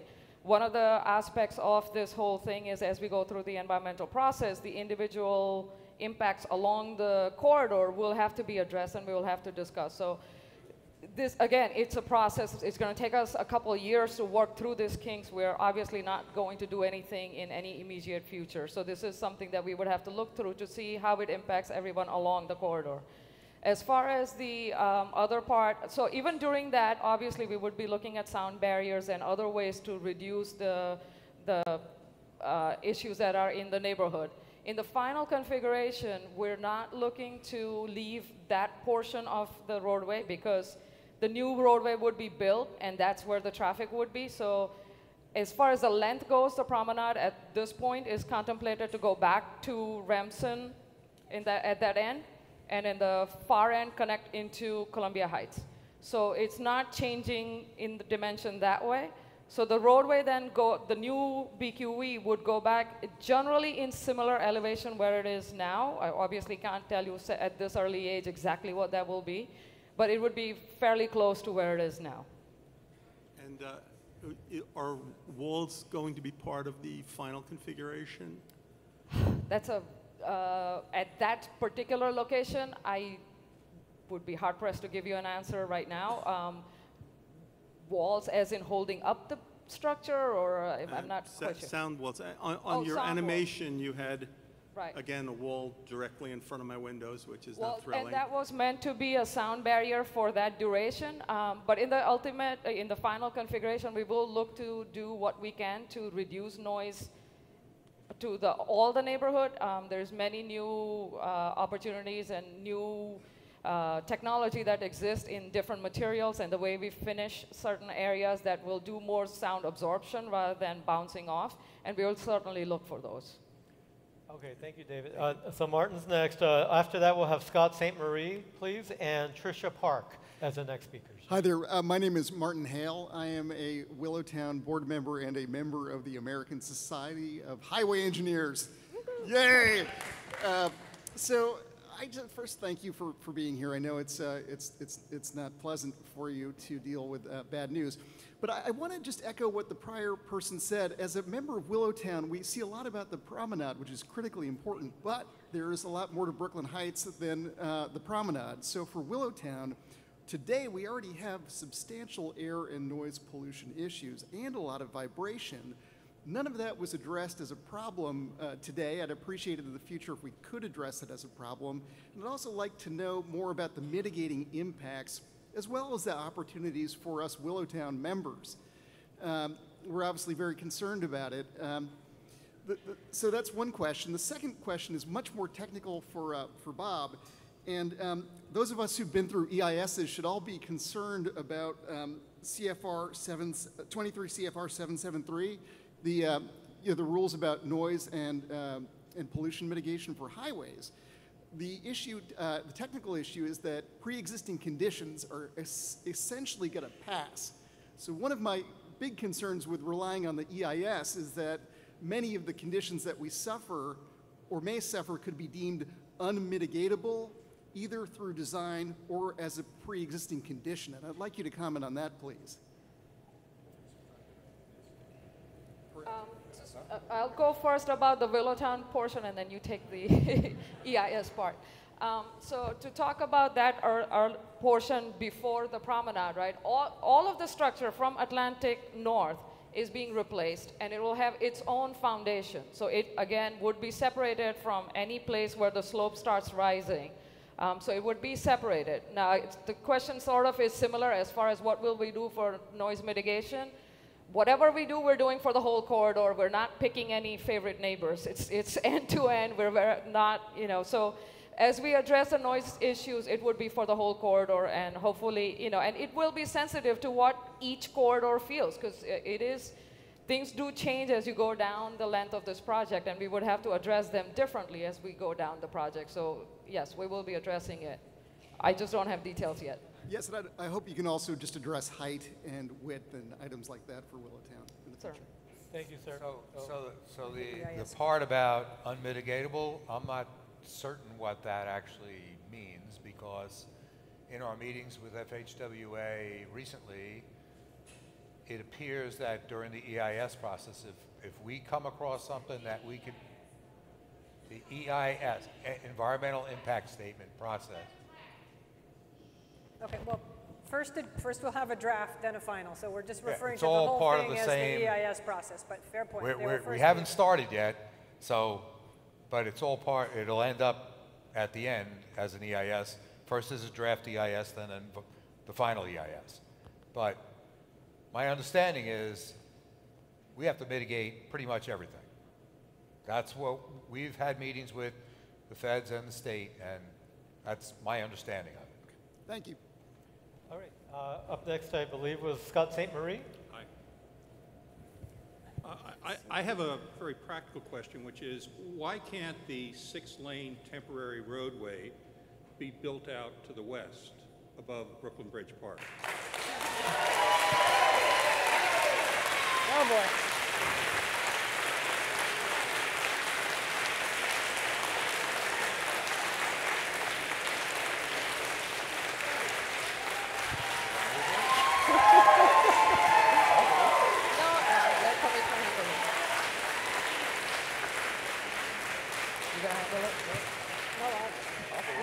I'll take a first crack at what's obviously a popular suggestion. I mean, Brooklyn, I don't know, correct me if I'm wrong, I think Brooklyn Bridge Park is getting how many millions of visits right now? 5 million. Okay, all right, okay, all right. So look, as we've said tonight, we will consider every option. I think it is not going to be. I think it is not going to be an easy option to build the roadway through the park. And I will just say, for better or for worse. All right, folks, please don't scream. I can't answer you if you're all screaming. The shouting needs to stop. Yeah. I mean, I think would be pretty, I mean, as challenging as obviously we're going to find the situation with the promenade, I think we would have a different room, probably even more filled than this one. Okay, well, all right, well, we'll put it on the, okay, sorry. Wait, I'm sorry, I didn't say. I said, look, I said at the start of this, we will take a look at every option. I just think, I'm not going to lie to you, I think that one.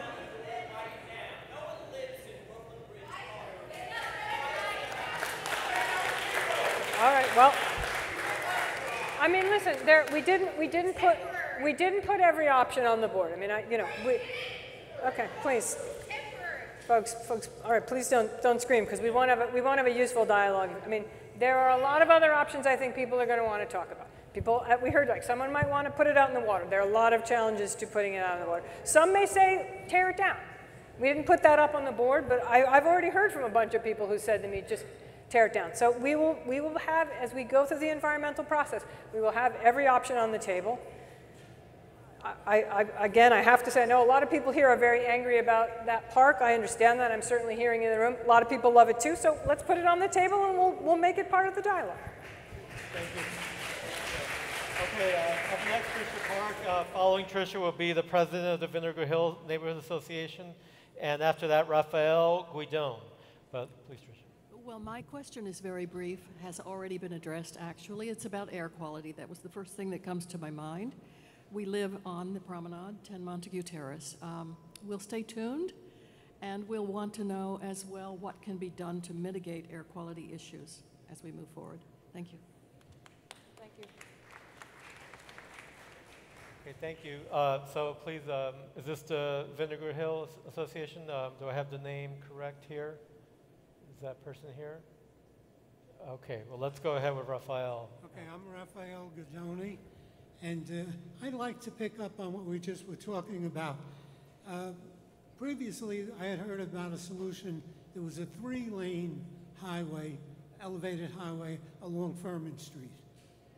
Okay, Furman Street is, I don't know, 40 feet wide. So if you were to put 3 lanes there, you would be constructing 3 lanes. You would have the option of not going lane by lane, and you would have to repair the other 6 lanes you have. What you propose as the innovative solution has you constructing 6 lanes and repairing 6 lanes. So not repairing, building 6 lanes and repairing 6 lanes. Replacing 6 lanes. I thought that was also a possibility, and it seems to have been dismissed. Why isn't that one of the options we looked at? So the issue with that is when we look at the structure between, and we've taken some people through the structure, and I think at some point we'll have to take some more. As you go from Atlantic north, every few feet, every couple of spans, the structure type changes. This whole corridor was built over 5 contracts. So the construction keeps changing, and it's a very complex structure. The Furman Street option only exists until we get to Columbia Heights. We still have everything beyond that has to be built, which would be even more painful, and it would impact York Street because of the way the structure is between Brooklyn Bridge and Washington Street. That structure is extremely complex and is very difficult to rebuild because of the way the roadways are at that level. So we looked at that. In fact, part of the reason why it took us to get to this point a few months is we kept trying to fix that, figure out a way to do that. And the only way we could see to do that is to add several complete weekend shutdowns. So that's where the 20+ weekend shutdowns we're talking about comes from, is Friday night to Monday morning is the only way we can do it because of the way these structures are so tied together. So having that bypass gives us that room to do that work, have a nice bridge at Fulton instead of fitting something in on an overnight process. Again, this is in discussion process. We will continue talking about it, and if something else presents itself, we'll certainly consider it. Okay, just the point though. You have about a mile before you get into any trouble. So you could get 2/3 of the work done, and then you would be worrying about 1/3 of the work. It's also less work. It's actually a little bit more. Well, even I can pull up a map someday, but right now... Well, I was just disturbed why I didn't see that option. I mean, you only gave us 2 options and said we could do lane by lane or we could put these 2 elevated highways, and that's all you compared. I've never seen I worked as an engineer and a scientist. I've never seen limiting to 2 things. I mean, we need to see a few more things and detail. I mean, I don't know. One thing I want to add, right? When I started out, we talked about design build and the environmental process, and we said we're trying to set our boundaries. There's a lot of iteration within that box that can occur that may come out of the design build competition. We need to figure out how far is our boundary. We can set that boundary as tight as we like, but then we are severely limiting what we get. And what we're looking here to do is explore where that boundary can be set. Okay, but you haven't told us that. And I think we should see other options, why they were rejected. I think part of our challenge here is, we have 50,000 pages of options and designs. I think we tried to pick a couple which to us seem the most feasible and the most understandable. We will have a couple of years, and for people who want to, we will go through the 50,000 pages of design. I don't think you have to go As through. it was, it sort of took us 45 minutes even to get through this. It's not every possibility. I think we will probably, by the end of the process, explore every single possibility, including obviously putting in the water, the park, tearing it down. A bunch of things. We did not get through them all tonight. Tonight is the first of what I think will be many, many meetings, and maybe we'll have a meeting that's just on Furman Street. Maybe we'll have meetings that are just on what we do about the parks. I think there are going to be a lot of elements to this project in which there will be a lot of time to dive in really deep. And to the extent that we have a lot of we have highway engineers and other expert engineers, we would love to really dive in deep on the engineering challenges, because they're like nothing most engineers have ever seen. That's probably true. We're going to try to move on. We have a lot of speakers. But that's the point I wanted to make. I think we should see more. Okay, we appreciate that. Our next speakers are going to be Sandy Balboa, if we could please make your way to the microphones, Philippe Rodewald, and Adam Lippis. So please go ahead. Hello. So some of my questions were answered. I was going to ask about the tolling of the East River bridges and the one-way, two-way, the Verrazano that brings all the traffic down to Brooklyn. But traffic is the main problem. Atlantic Avenue doesn't move anymore. There's all this development in downtown. There's a proposal for a giant jail to tear down the existing jail and build a new mega jail at Borum, Atlantic, and Smith, which are connectors. The big box stores bring all the tractor trailers. They don't like to wait in traffic, so they blow their air horns all day, morning, noon, and night. I don't know, everything seems to be done in isolation. So all these developments, like the Fortis project, there's no capacity on Hicks and Atlantic when they're trying to turn and get onto the ramps. So there has to be a plan, a big plan, a broad plan for traffic, because downtown is like a magnet for traffic. And So I don't know what DOT is going to do to encourage people not to drive. Maybe the tractor trailers shouldn't be coming down here. They used to, you know, there's a weight and size regulation, but all these tractor trailers seem to come down here.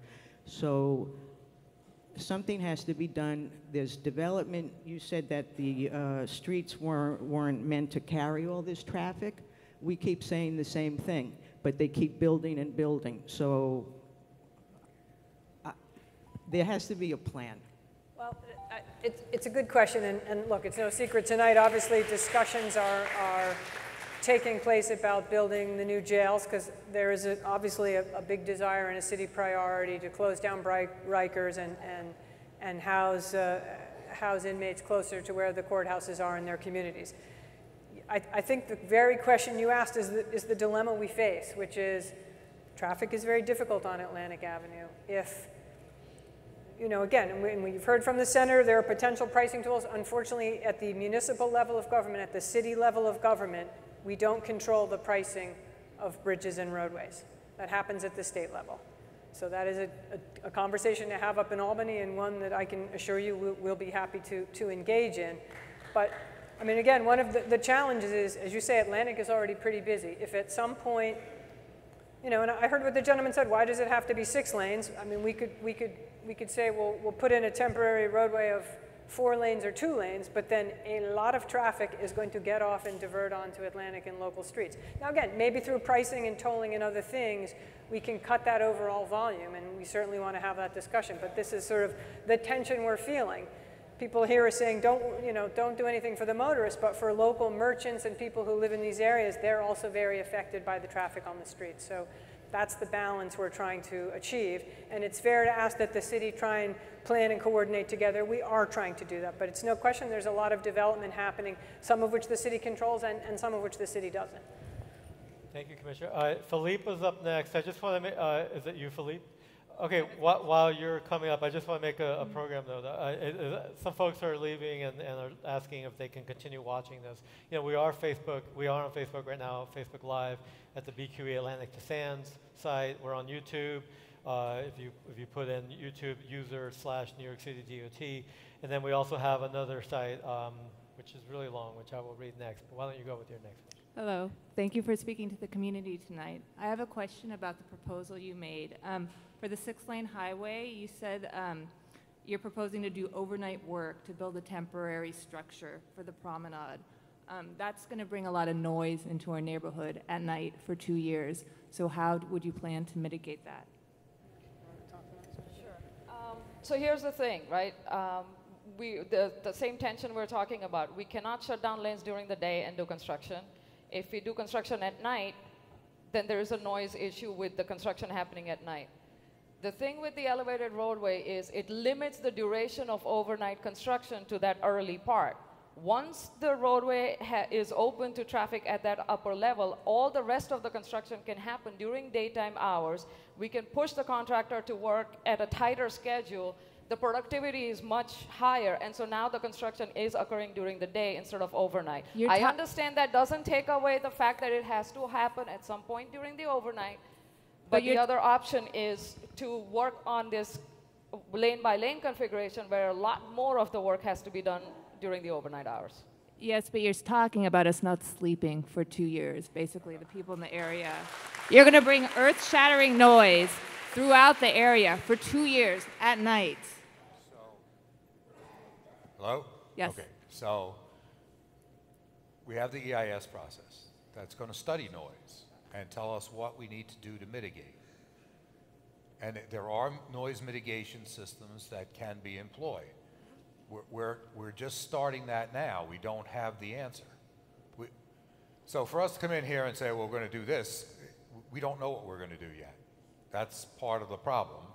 But there are noise mitigation systems that can be employed. What guarantee can we have that that's going to be used, for those, especially for those first 2 years? It will be in the EIS. What's in the EIS becomes our commitment and becomes part of the contract. And again, I just think you're hearing, again, sort of the challenging trade-off we have.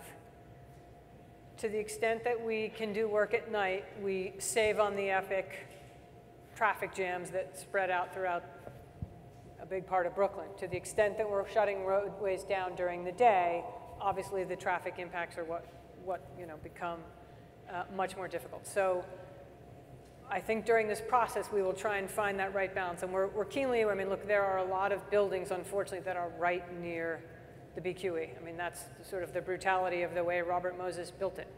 There's not an enormous buffer of hundreds of feet between the highway and the building. So that will be on us during this process to come up with the way that best minimizes the impacts of all the buildings that are nearby. But it's no question it's a challenge. Okay, I have another question about the playgrounds. You're talking about removing Harry Chapin Playground. Pierpont Playground, which is the other playground in our neighborhood, is going to be right, and it's going to abut the BQE. So we're basically looking at losing both of our playgrounds. I think Pierpont Playground won't be affected. It's going to be right next to the BQE. No, I mean, we're not going to. I mean, it will be affected, but it's not. I mean, look. Next to a 6-lane highway. Here's the problem with Harry Chapin Playground, unfortunately, and you could walk on Columbia Heights 1,000 times and not know it's actually sitting on the bridge that's over the highway. So at some point, the last thing I want to have happen to anyone's kids is for that bridge to be unsafe. That's the worst solution. So at some point, pretty soon, we have to fix that bridge. The playground is sitting on top of it. So that's the challenge here. I don't think you want to have your kids on a bridge that's not safe. Well, we're about to have, I think, a 2-year discussion to take that into account, of course. And I'm not saying that that Pierpont is not unaffected. I'm just saying that's not a playground that has to be deconstructed. Of course, we'll have to figure out how to mitigate whatever impacts are next to it. Look, I am. The first time it really hit me that Columbia Heights was a bridge and not a street, I think I felt the same way all of you did, which was shock and real question about how Robert Moses even pulled that off and what a sort of sadistic thing it almost was to put a playground on top of a highway. I mean, it wasn't thoughtful about what the future was going to be, but now we find that that bridge is at some point not going to be safe. And that's our obligation to make sure, particularly a bridge that a playground is on top of, that it's safe. I just want to jump in. We have a lot more speakers, a lot more folks who want to ask questions. If we could just keep going, Commissioner. Adam Lippis was next. Is Adam here, please? Otherwise, Nabil Ibid and Joanne Brown. Joanne Brown. Is this Nabil? Yes. Okay, please come on. After Joanne Brown will be Barbara Charton. I wanted to thank you for this is loud. I wanted to thank you for taking the time to come talk to us and to present an honest presentation. I have to say, I came here with an open mind. I don't have very long roots in the community. And when I was told that the promenade would be shut down for a period of 6 years, I assumed that there must be a compelling reason, that cost differences must be huge. I see that the cost differences are basically negligible. It's within the same range between the two options that were presented today. So, and then I see that the conversation has been framed as, the 5 boroughs who use these roadways versus a neighborhood. And I'm a little concerned about that framing because the promenade belongs to the whole city too. It belongs to the city, it belongs to the state. And it's actually one of the few communal public spaces around.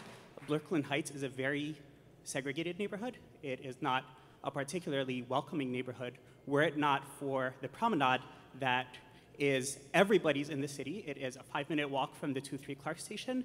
It is a 10-minute walk from Borough Hall. And I would really like to speak for the whole city when I say the promenade is a gem and that destroying it should not be taken lightly. And we should not be talking about, God forbid, weekend closures as though they were the apocalypse, and a 4-year closure of a city gem, of the city's waterfront, of one of the most accessible points to it, as though it were the most trivial thing in the world. I understand there's congestion, I understand, but I just want to say that this is a cost, and it's a cost that I don't believe is being taken into account.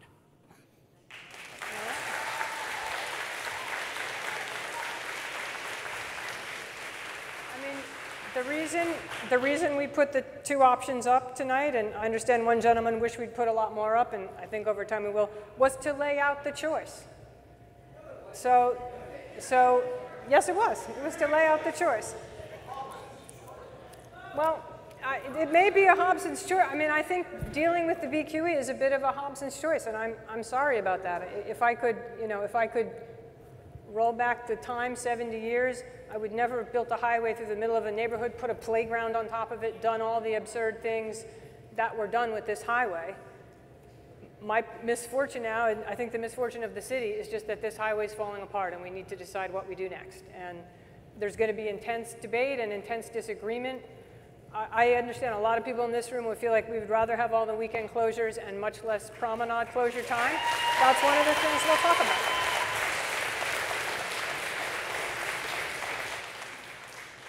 The one thing I would like to add, we did not necessarily say one is definitely cheaper or better. What we said is one is more predictable than the other.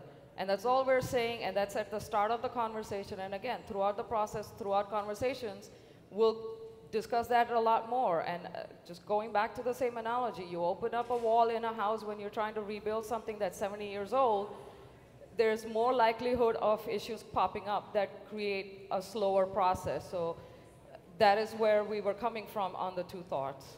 Thank you, Tammy. If with the next speaker could just wait a minute, we want to acknowledge Councilmember Levin has joined us. If he wants to say a few words, we have a microphone. Sorry, I had to run home and put my daughter to bed, but I'm grateful to be here tonight, and I appreciate DOT out here. I appreciate all of you taking the time to have this a significant community conversation. So I have a couple of prepared remarks, and then I do want to just speak a little bit extemporaneously as well. I want to thank DOT for their work on really coming to the table and saying, we need to do something here because this is a significant infrastructure project no matter how we do this. This is on a level beyond really anything that we have contemplated when it comes to infrastructure in our community of any kind. And this is on a scope and scale that that is on the level of a major bridge or other types of major infrastructure projects that we just don't really do anymore in New York City. So first and foremost, I want to thank DOT for recognizing that this is a serious issue and we have to do something and start planning for it now. Because if we wait any longer to take action, we are all going to be feeling a tremendous amount of pain, and that's not just for this community, that's for the entire city of New York. So let's acknowledge that. I also want to say that we need the state's help. The city shouldn't be doing this all by themselves. That's a fact. The city shouldn't be putting in all of the money. The city shouldn't have to be doing all of the work. And the city should not be shouldering all the responsibility by themselves. We need the state's help. We need the State Department of Transportation. We need the governor's office to be present here helping with this process. So let's make that clear. When DOT first approached my office for the project in 2016, since then they've been studying obviously extensively and have been engaging with this community, I think, in a reasonable level of engagement. But the fact of the matter is that we still have obviously some major challenges in front of us. As I said, as you've heard, by 2026, the weight restrictions that would be needed to be implemented, rerouting through our streets in Brooklyn Heights would have to be implemented. That is unacceptable. We cannot have, within a decade, the rerouting of traffic off of the BQE through Brooklyn Heights, period, full stop. Now, I want to say that obviously we have concerns with the approaches that have been presented. Both approaches are causes of concern. Obviously, the innovative approach of putting a roadway, an elevated roadway, and closing the promenade is something that is unfathomable to many of us. Unfathomable. The Brooklyn Heights promenade is a jewel and a gem of our city. A jewel and a gem of our city. And the fact is that the Brooklyn Heights community has fought for it every step of the way, from its establishment, protecting the view plane. You know, we have actually fought just in recent years around protecting every single view. So the idea that it could potentially be closed for an extended period of time is very distressing. However, adding an additional 2 or 3 years to the project is also massively distressing. It is distressing for the entire region. This will be a regionally impactful project. This is beyond the scope of our neighborhood. We're talking about the eastern seaboard. This is a interstate highway.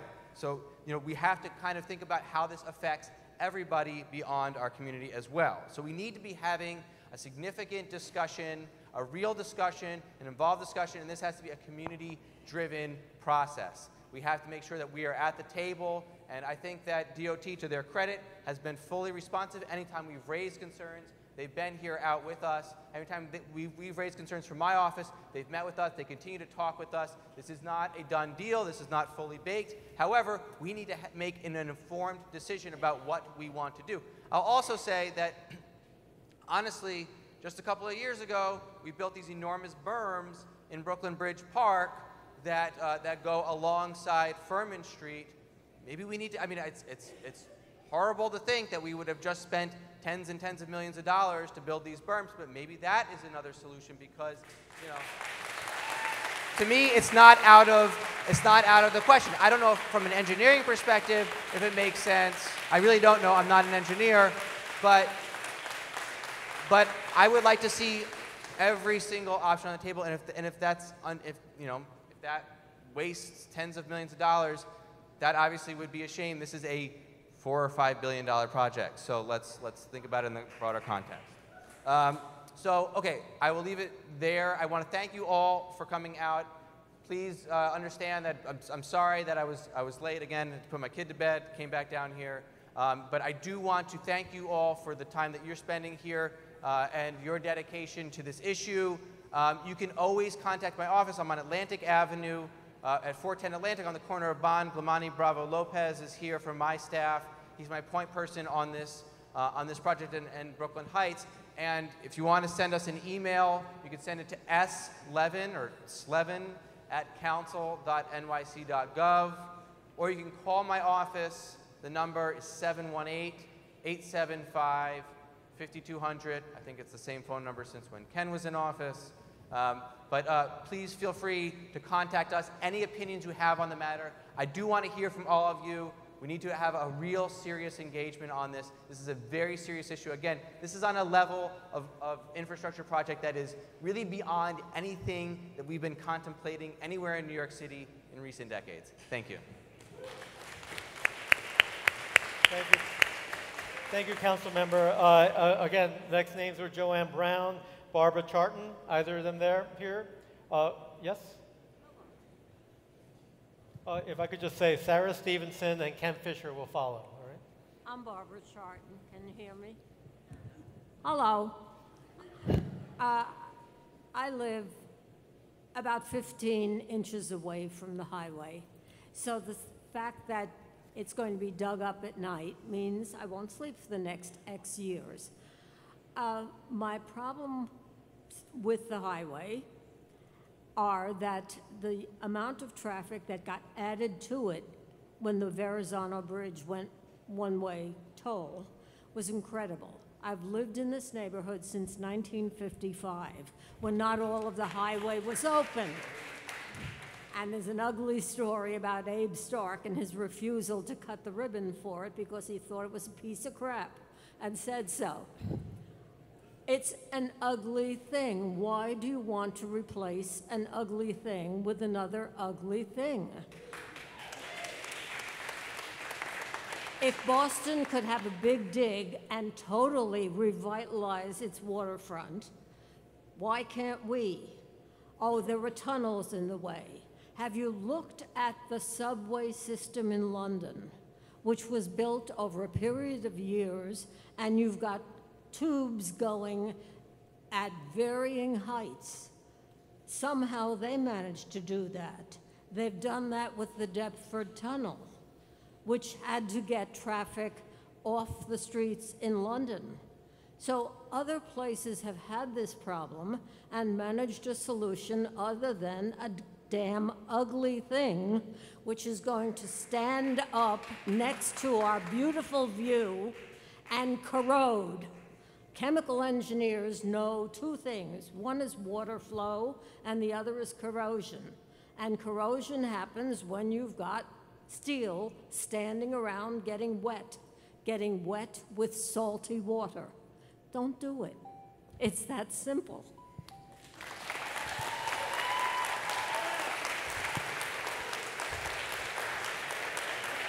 So I had the honor actually of being at a I'm going to just say this by Barbara, being at a breakfast with her, and she said to me, "Why don't you just tear it down?" So she's certainly put that idea out there, and I think you're hearing tonight some of the challenges of just tearing it down.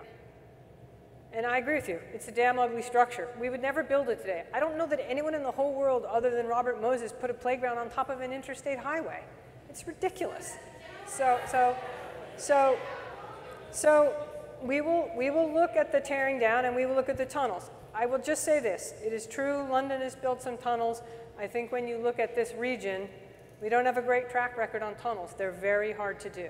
The city does not build tunnels, the city does not own tunnels, the city does not operate tunnels. So we are not tunnel experts, unfortunately. That has traditionally been the purview of the MTA and the Port Authority. The MTA right now has been building the East Side Access Tunnel for, I think it's about 14 years, or maybe even longer. The price started at $3 billion, it's now up to $12 billion, and it's not done.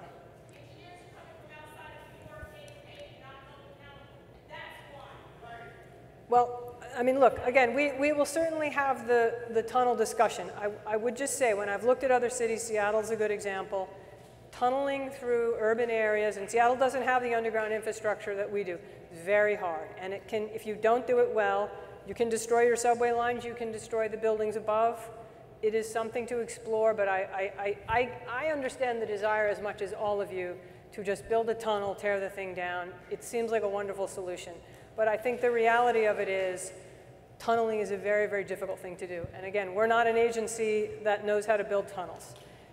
I think one nice thing that Councilmember Levin just said is, if we're going to get into the tunnel business, you talked about having the state at the table. I mean, we need probably agencies that truly know how to build tunnels. The tunnels that are built in London are built by an agency that builds a lot of tunnels. When you build a lot of tunnels, you get good at it. I think the problem here in New York is we build one tunnel now about every 50 years. And we're not that good at it. And if you don't do it well, it can collapse. The tunnel boring machine can get stuck, the years can go by, and the billions can go by.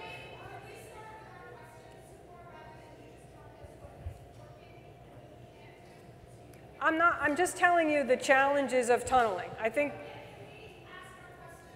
sure. Yeah. We're going to keep going for another couple hours, so hopefully we'll get.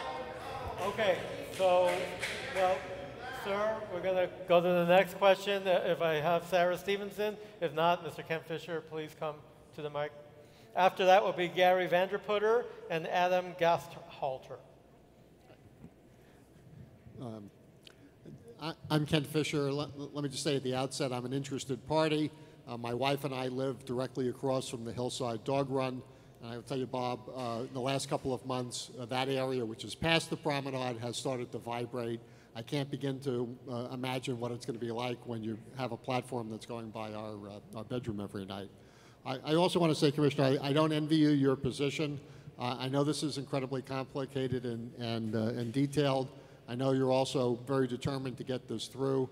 How are you going to concurrently do a NEPA process and a design-build procurement in 2 years simultaneously when you can't get a change order registered in less than a year?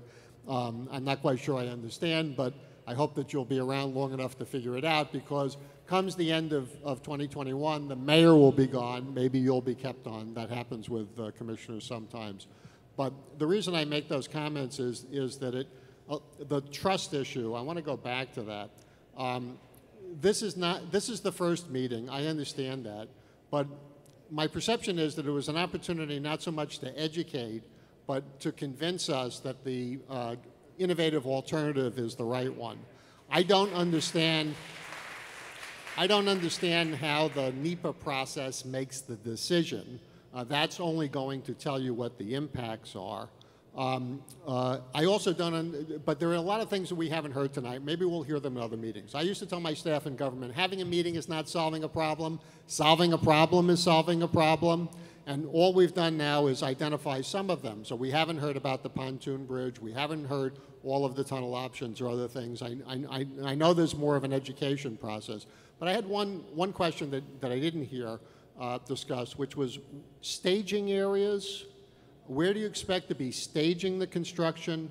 Do you intend to take Hillside Park or the Chapin Playground as part of the process as the highway comes around?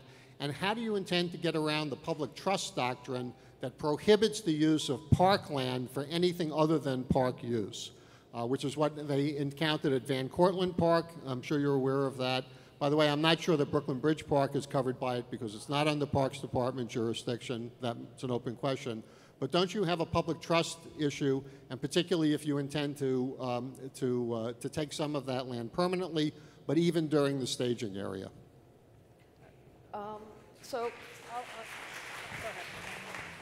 So there were a couple of questions in there. In terms of the staging is where I'll stay focused. I understand the trust issues, and we've tried to come. This is the first time that some have attended, others have seen us before over the last couple of years. The thing with the staging is that's another area where there is very limited options of where we can have the contractor stage. We are in conversations with various agencies that have some space along the piers around Atlantic Avenue and going further south, and looking to see if we can use those spaces so that we're not encroaching on anything.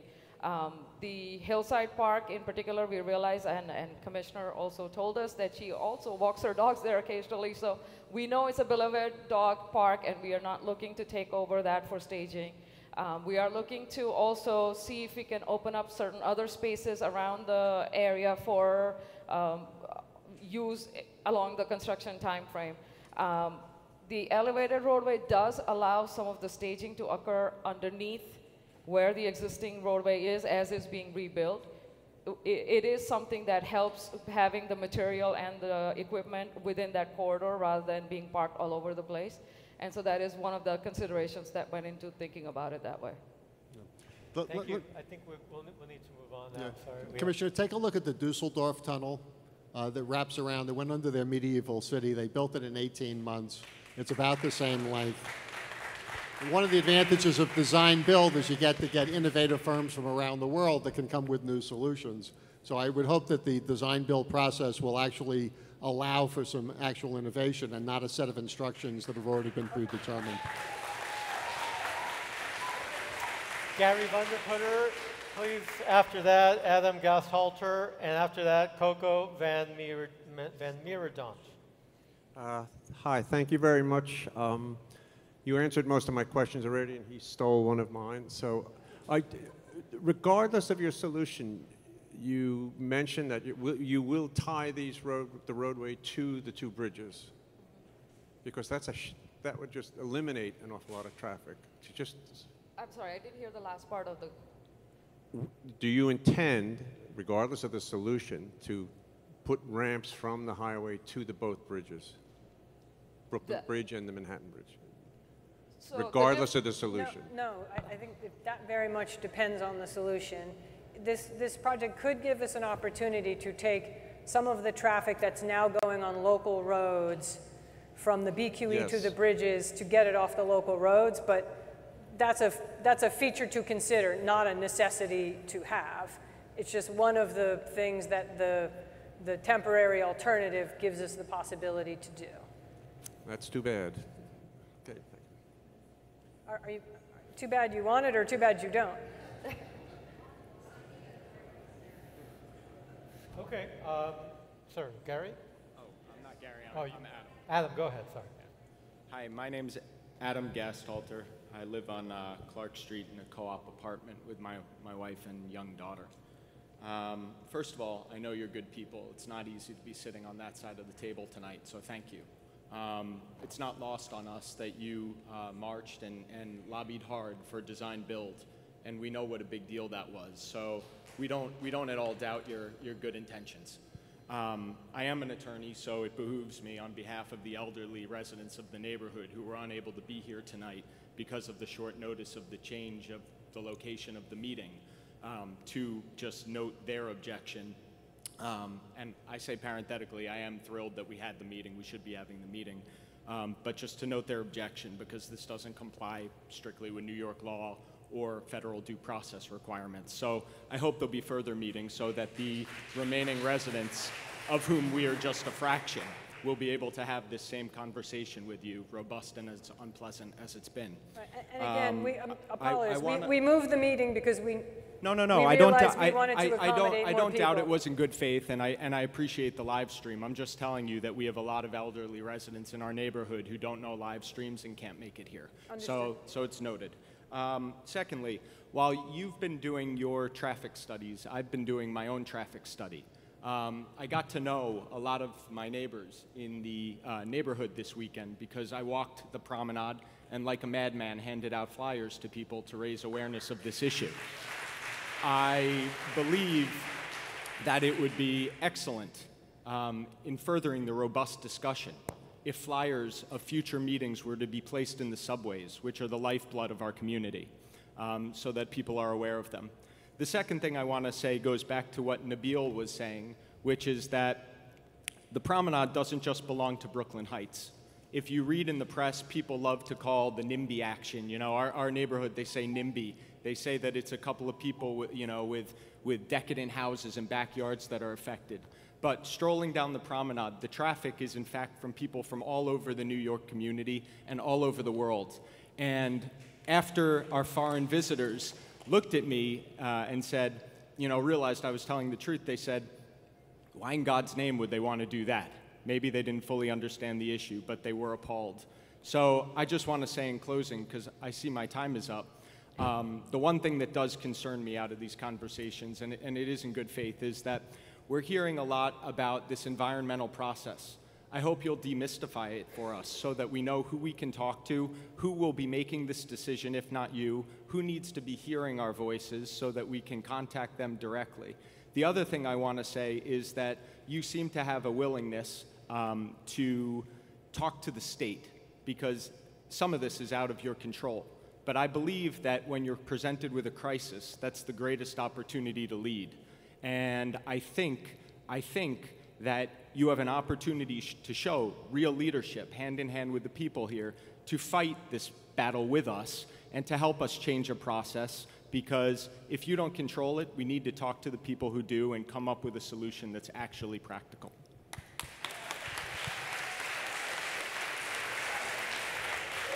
I think just a couple things. Please do not think that we don't think the promenade is not only a treasure for the whole city, but for people who visit from all over the world. I forgot to say one thing, and I just want to say it because I actually think it's a little levity for a meeting that needs it. The promenade actually has a perfect 5.0 rating on Yelp. That means not one troll has bashed it. It's also the most popular attraction on TripAdvisor, right behind the Brooklyn Bridge. It gets a 4.8 on Google reviews, which remarkably is higher than noodle pudding. It is certainly a 5.0, and I think just the unfortunate tragedy of the promenade, it is attached to a highway which does not get a 5.0. It is attached to a highway which unfortunately is crumbling. So certainly we have never said that we do not completely sympathize and understand the incredible emotion that it brings up. And believe me, I understand that it is a global attraction. I feel as depressed about where we find ourselves as all of you do, believe me. And I think, frankly, by putting these options on the table and the emotion they've brought, and I think this turned out to be the case with Design Build. As you were kind enough to mention, we were up in Albany for several years trying to get that authority. When we sort of put the news out there that it looked like we were going to have to start taking trucks off the BQE in 2026, and Senator Kavanaugh was a big leader in that. I think that's suddenly when the legislature said, okay, we're going to help you speed this project up. So now that we've obviously put some not every option, but a couple of the big ones on the table, and there's lots not to like about them. I freely acknowledge it. Perhaps that will start that bigger political dialogue. I am anxious to be a part of that.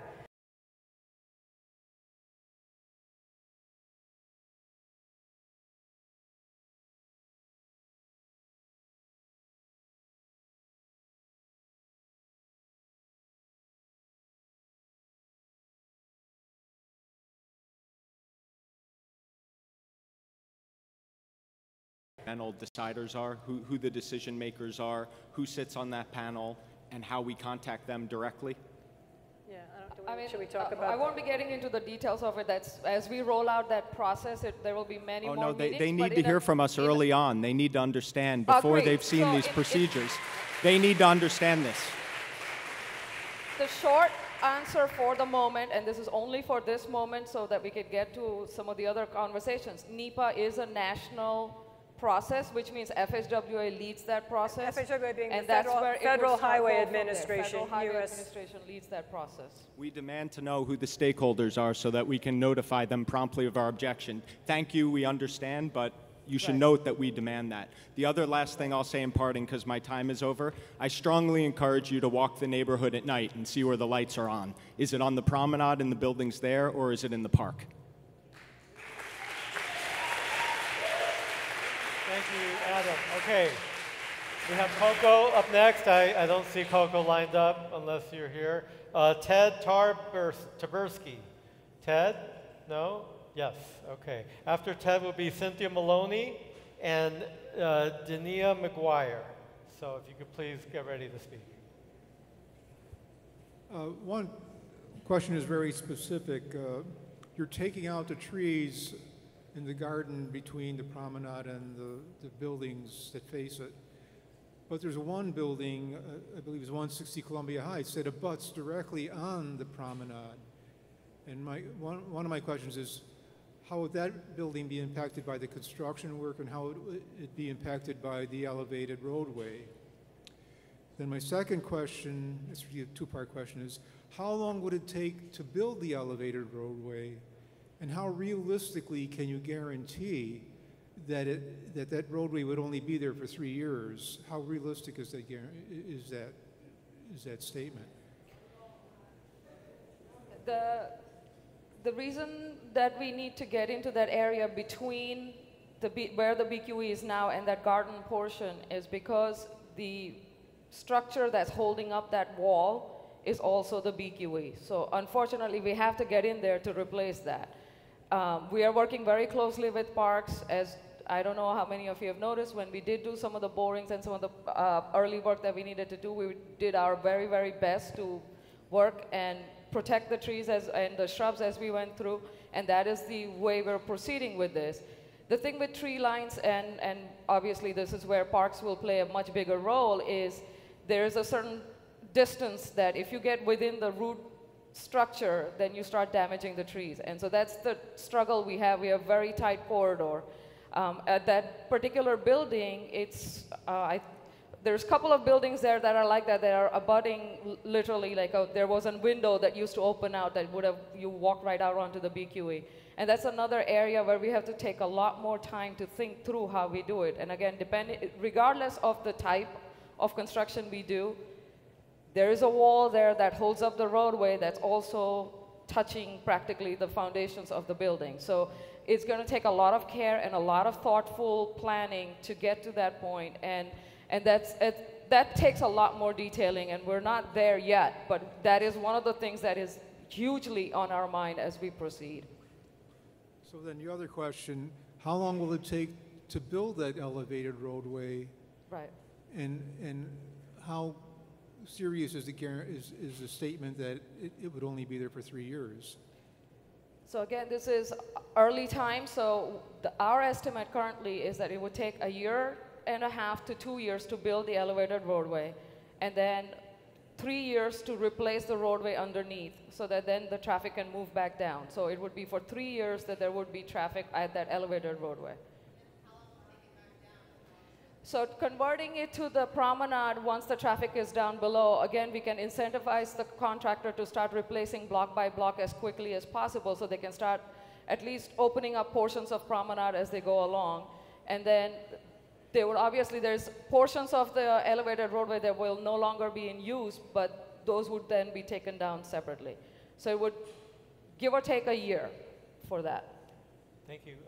Cynthia Maloney, lining up? No? Okay. You're Cynthia? Okay, no, we got to go this way, sorry. We got Jania McGuire and John Kenny. Well, since someone's lining up, I guess we'll let you. Thank you. But after that, Chris Tack and Matt McManus. Please come to the mic. Hi, I just want to speak as a resident of Brooklyn Heights and Columbia Heights resident specifically. I've lived in the neighborhood almost 10 years, and one of my favorite parts about the neighborhood is the park. I love the park. I can look out my window and see kids going to the park every weekend, groups and groups of families going to the park every weekend. I love that. And I feel like there's been a lot done to create a dichotomy where it's Brooklyn Heights against the park, and I just don't think that that's healthy or productive. And the councilman earlier spoke about using the undeveloped parts of the park that are near Furman, and I just really want to stand up here and say I'd like to see those options explored further, because there's no one living there. There's no one living there, and if it prolongates, fine, but I don't want to live and be surrounded by a construction zone for the next 3 to 6 years. 6 to 8 years. Thank you. She was before, so go ahead. Hi, my name is Dania. Can you hear me? Yeah, my name is Dania McGuire, and I just would like to say something about this transparency and trust issue. And some of the things that I have heard here have not given me much peace of mind that I can really trust what I'm being told. For example, somebody talked about building the road over the park, the Brooklyn Bridge Park. And you, madam, immediately talked about, well, I don't think anybody wants to build the road through the Brooklyn Bridge Park. Well, no one had suggested that. They had suggested a road over it, not through it. And the other thing was when Ms. Padia was given her presentation, in order to, one of the negative things she explained about doing the traditional way of rebuilding a road is that you have places where people in cars have to go right or left, and they don't understand that they can go both ways, and then the traffic piles up because the traffic slows down 10 miles an hour. And you had a picture on the screen. I just happened to go by that area this weekend. That was the area on the Harlem River Drive, north of the Triborough Bridge. If the Department of Transportation were to have better signs, the drivers would be able to know which way to go. In that specific in that specific area that you had on the screen, there were, because I went through it this weekend, I know, there were 2 little arrows, and I myself was confused. I didn't know whether the 2 arrows meant that I could go straight through or whether one lane was just for exit.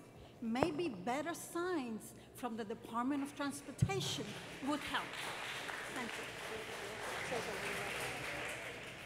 Okay. So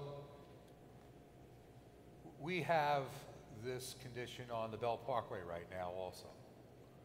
There is by the Mill Basin Bridge, there is a single lane that goes to the left and 2 lanes that go to the right. Backs up every day. People drive through there every day, and people slow down. No matter how many signs we put up, they will slow down. It's human nature to, when you get to a decision point, to slow down. We're not saying it's accidental, it's just what happens. And when you look at the slide of what a slowdown of 10 miles an hour does, The 10-mile-an-hour slowdown on a regular day brings the queue back to 39th Street in Brooklyn. If we have a problem like we had 2 weeks ago, or last week when the dry ice truck flipped over, that backup went pretty much to New Jersey very quickly. I stood out on Congress Street when we closed the BQE for the Brooklyn Bridge. We had 4 weekend closures on the Brooklyn Bridge to do the replacement of first the Brooklyn bound, then the Manhattan bound bridge over BQE. At 5:30 in the morning, the traffic was backed up probably beyond 39th Street. That's at 5 o'clock in the morning. When we opened up the roadway, 15 minutes later, it was flying. I mean flying. When we came to you before, one of the big things we heard was, don't put traffic onto our streets. That's one of the things that we're trying to do here, is keep traffic off your streets, keep it on the highway. The reason we want to not make people make those decisions is because that will cause the backup. We can put as many signs as we want out. Sometimes I think there's too many signs. But even if we put more signs out, there's still a decision point that people do not make intuitively, and they still slow down. And the slowdown is what slows down the rest of the traffic. And that's just the way it is. There's nothing I can do about it. Appreciate it. Look, next speaker. Hi, Mr. Collier. So you mentioned you gave a presentation to the BHA in February. Is that correct? Yes. And this was not an option, hadn't been considered. So you're saying that this plan was concocted in the last 3 or 4 months, and you've been able to fully put let me finish, please, and fully put a presentation together and pass this off as the innovative option that you're trying to convince everyone to go with? No. Is that accurate? Or were you working on the plan before and you just lied earlier? What I said was that we were working on a traditional way of doing things then, and when it got so bad... It was very clear what you said. I think everyone heard, and the record will say. Fine. So, yes, you were working on it and you lied earlier? No, or, okay. we were not working on it. Second question / point. The Brooklyn Bridge Park berm, what's wrong with that?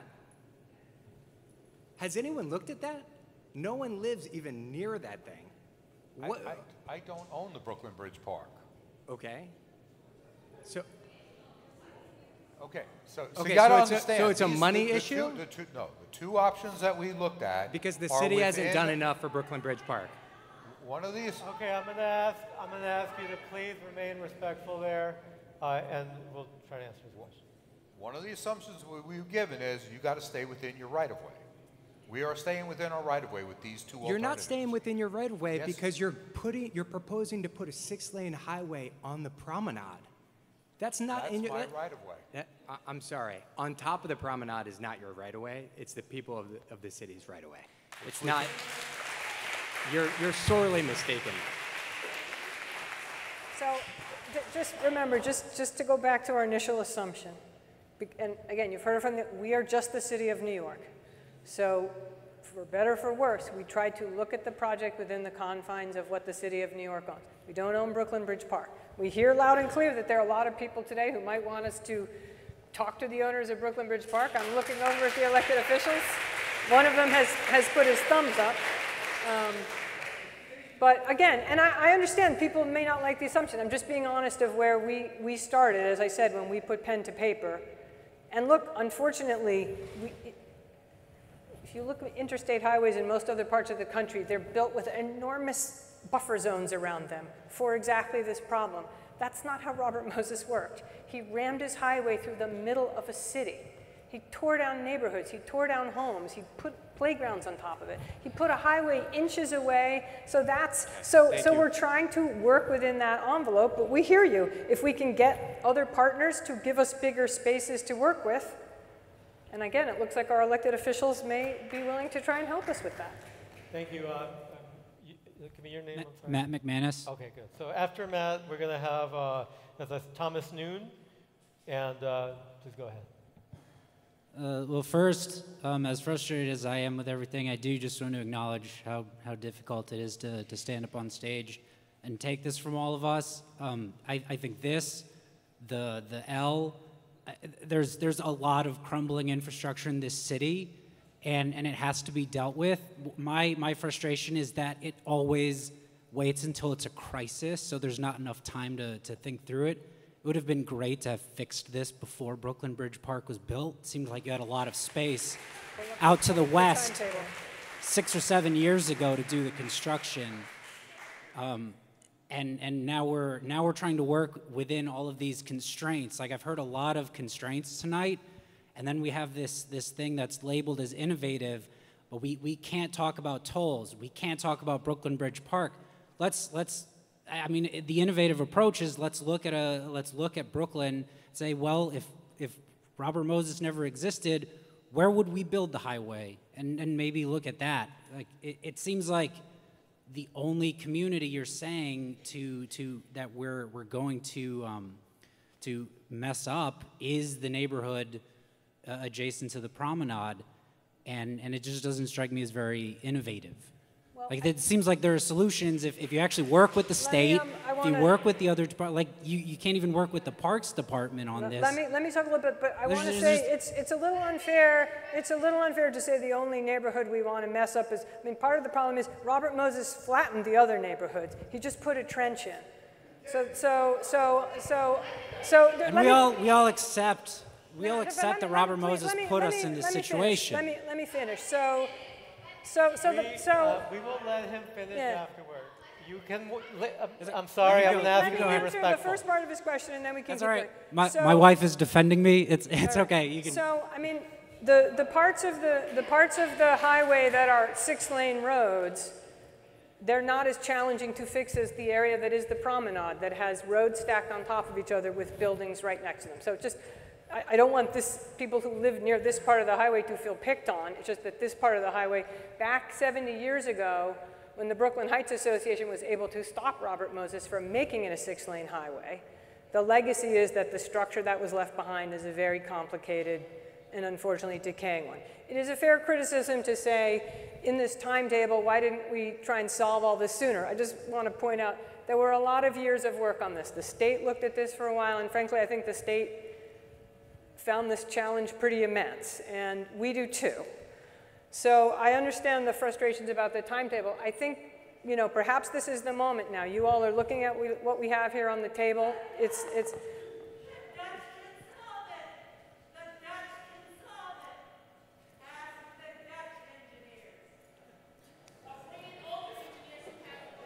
Yeah, interestingly enough, we did bring in some engineers from other parts of the world when we did our charrette, and I don't know whether we had anyone there who was Dutch.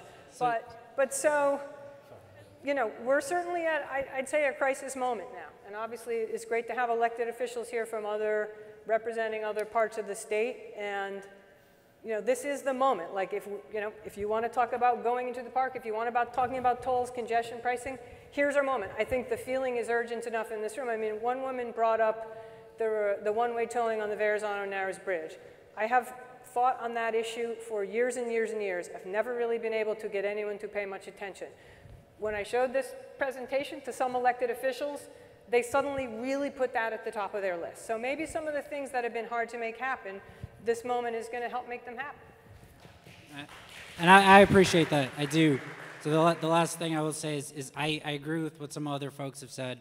I think you should seriously look at pushing it out west. It seems like that is where there's space, whether it's the park or something out into the river. It seems just as feasible from an engineering perspective as the thing you're going to build over the road. And then maybe take a holistic look at the rest of Brooklyn and the rest of the city. I would just love to see my city not go crisis to crisis, like fix it and maintain it so that these things don't happen. Just for future references. Thank you. Thank you very much. Andrew Butters, is Andrew still here? After that, Michael Rendazzo and John Picucci. I'll just say it is 9 p.m. and we did advertise this would go till 8:30. We're going to stay till 9:30, So this is a 30-minute marker here, okay? So I appreciate everyone who's been asking very macro, big picture, rethink where the BQE could go instead of over the promenade. I have a very micro issue. I live in 2 Montague Terrace on a second floor apartment facing the promenade, and I have small children, one of whom has asthma. And as much as you guys can say, we're going to study this problem and have an environmental impact studies, it's pretty impossible for me to believe that my home will be a place where I can raise my daughter for a good chunk of their childhoods. So given that clearly the preferences of the Department of Transportation and what seems to be the political pressure of rather than spreading around kind of moderate burdens across the city to focus the maximum burdens on our neighborhoods and people like me who will face significant financial burdens if we're unable to live in our homes for some 6 years. I'd like to ask what thought has been given towards compensating the people who are unable to live in their homes. Earlier, someone mentioned that people near the Gowanus projects had chosen to live elsewhere. I recoiled at the word choose. This is not something that we're going to be choosing. And I'd like to see very clear standards and budgets for assisting people. My parents live on 2nd Avenue, and we know small business owners who've been directly brought to financial ruin by the 2nd Avenue subway line. And right now, in what you've presented to us, there's been absolutely no mention of any financial assistance.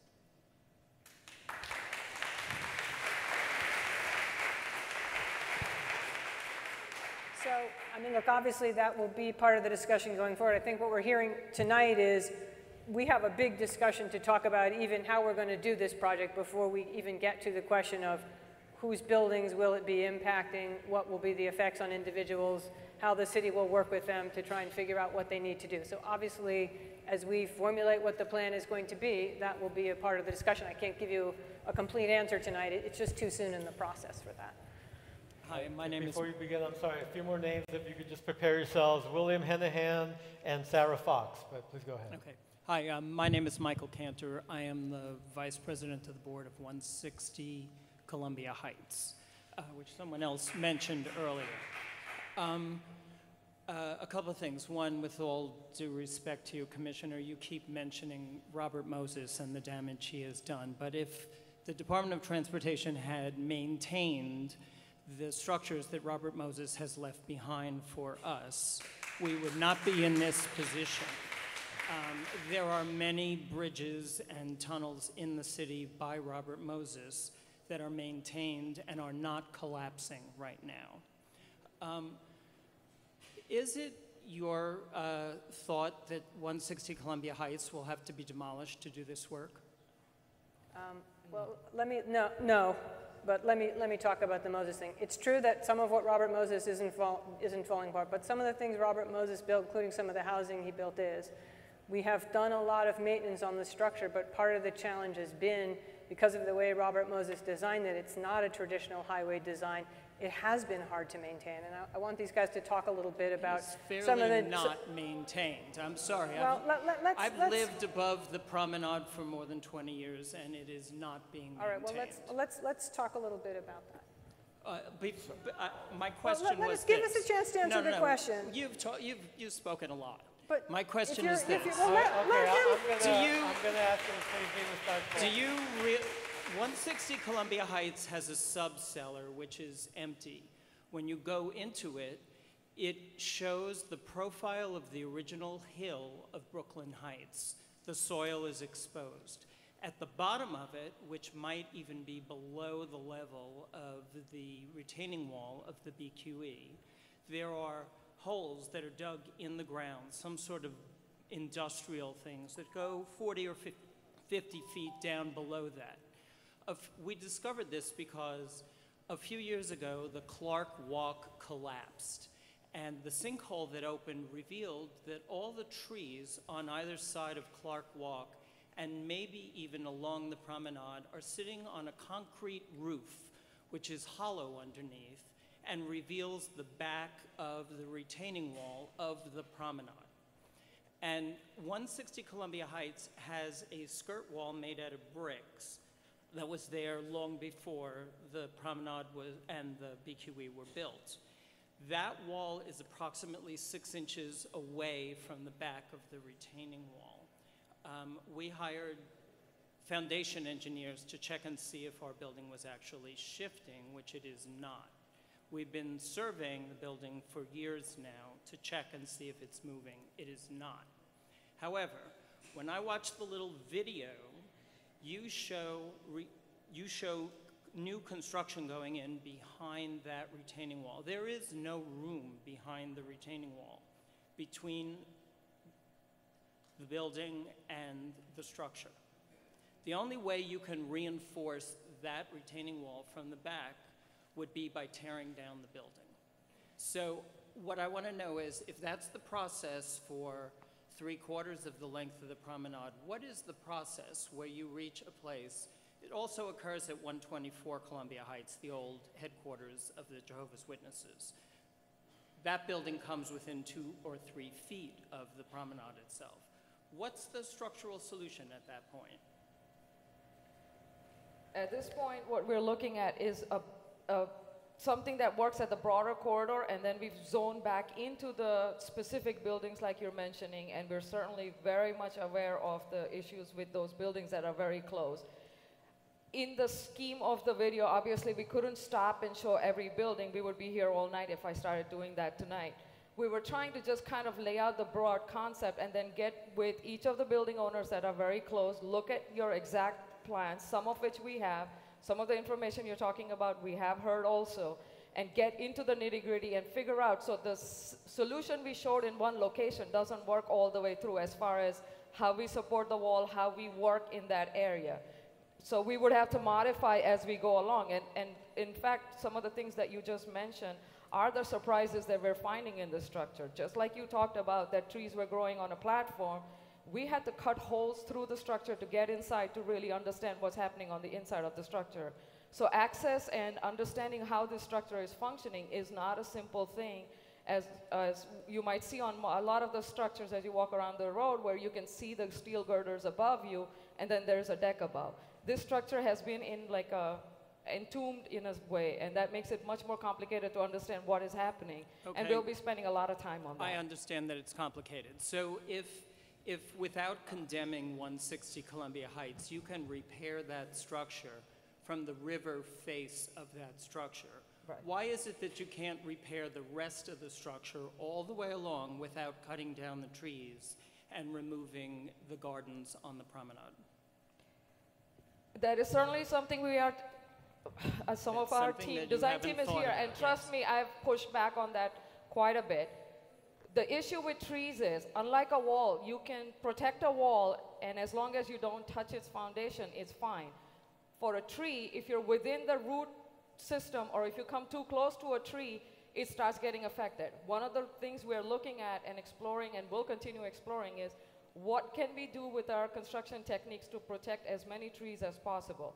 Again, they're very, very close to, if their roots are touching the wall, it's very hard to protect a tree that's that close. You're not answering my question. If you can repair the retaining wall in front of 160 Columbia Heights, which is a 60-foot wide building, from the front, from the BQE cantilever side, why can't the entire rest of that retaining wall be repaired from the BQE side without digging up any of the soil behind it? If it's feasible to do that in a short area of it, why isn't it feasible for its whole length? Well, one of the things is loose dirt doesn't hold itself up. A building has a foundation, and we don't know this yet. We still have to look at your foundations and really understand the interaction. The foundations of the building pre-existed the BQE, as did all the brownstones. Their foundations, our foundations, go below the BQE. Exactly. So there is no loose dirt. Okay, I'm going to jump in just because a lot of other folks have questions, sir. So you've had, thank you so much for that. William Hennihan, Sarah Fox, Johannes Van der Quinn. I just want to address some of the maintenance issues. Since I've been chief engineer, any call we've gotten, we go out and address. Since I've been chief engineer, we've been out there, we've worked at Washington Street, we repaired a back wall, we repaired bearings. We've taken the asphalt off 3 times now in different directions on the promenade, on the double cantilever, and done whatever concrete repairs we could and put the asphalt back. We've tried to fix as much drainage as we can. There's a piece down by the ramp that goes off down to Old Fulton that we cannot seem to unclog. It creates a puddle every time there's a big heavy rain. We can't get it, DEP can't get it. We're not sure what's going on there. But that's one issue that we haven't been able to solve. We've been out at Grace Court, we've been out at, well, it's Atlantic Avenue, but you know, since I've been here, we've been maintaining it. But what happened before, if you drive around the structure, you'll see how bad a shape it really is. I mean, the cladding has come off in numerous places. Go down on Furman Street, you can see there are big sections with the concrete hanging out. If you're on the Staten Island bound roadway, as it comes around the turn going towards Atlantic Avenue, all the cladding is off there. If you look at the cladding down by Old Fulton, some of it has anchors in it that go through the stone, which that's not the way it was designed, and are basically anchored back into the concrete behind it because they were in danger of falling off. There's multiple issues. Now most of the bricks where the ramp goes down from to Old Fulton are off the structure. That opens it up to salt. It's a 70-year-old structure that is not doing well.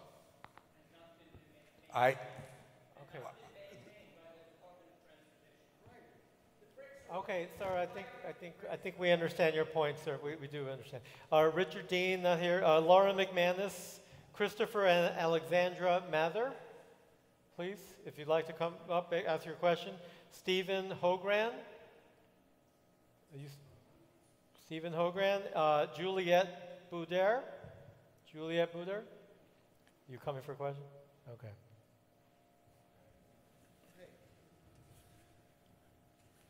Hi, I just wanted to, I know there's a very holistic way to look at all this, and I just wanted to paint a very selfish.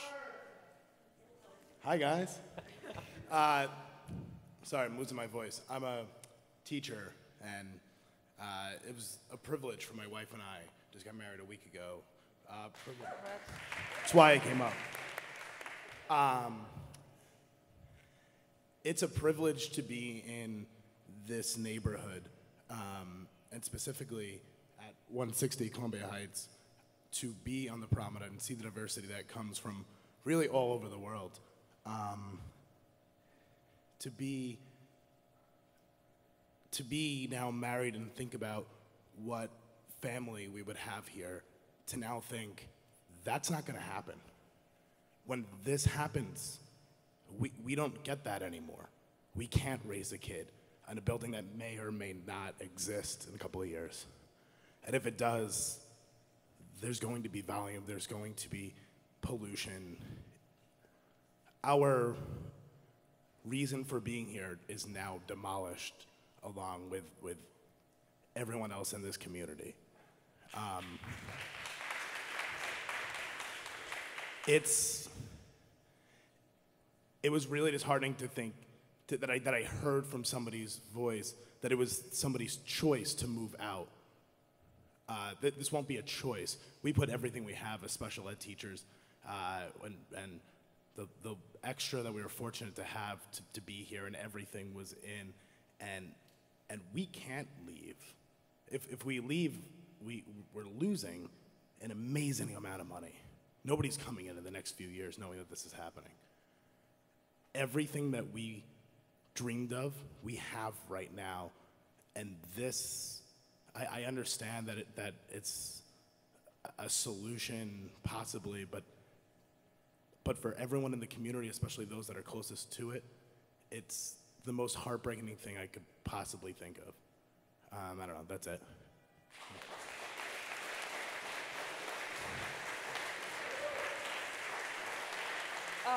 I'd just like to,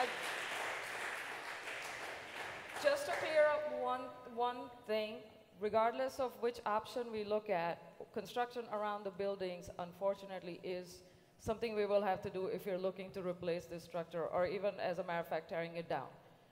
So regardless of any of that, we will be working very closely, whatever the final solution is, on how to protect all of the buildings. We understand we're working in a historic district. We have no, we're very, very clear on not impacting the properties in that way where they are not useful anymore or they need to be condemned.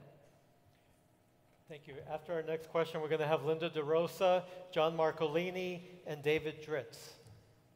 Hi, I'm Lauren. I live at 73 Columbia Heights, and from your animation, the elevated highway is going to be about 3 inches from my window. So what you just said, where buildings will not be, condemned or anything like that, I completely disagree.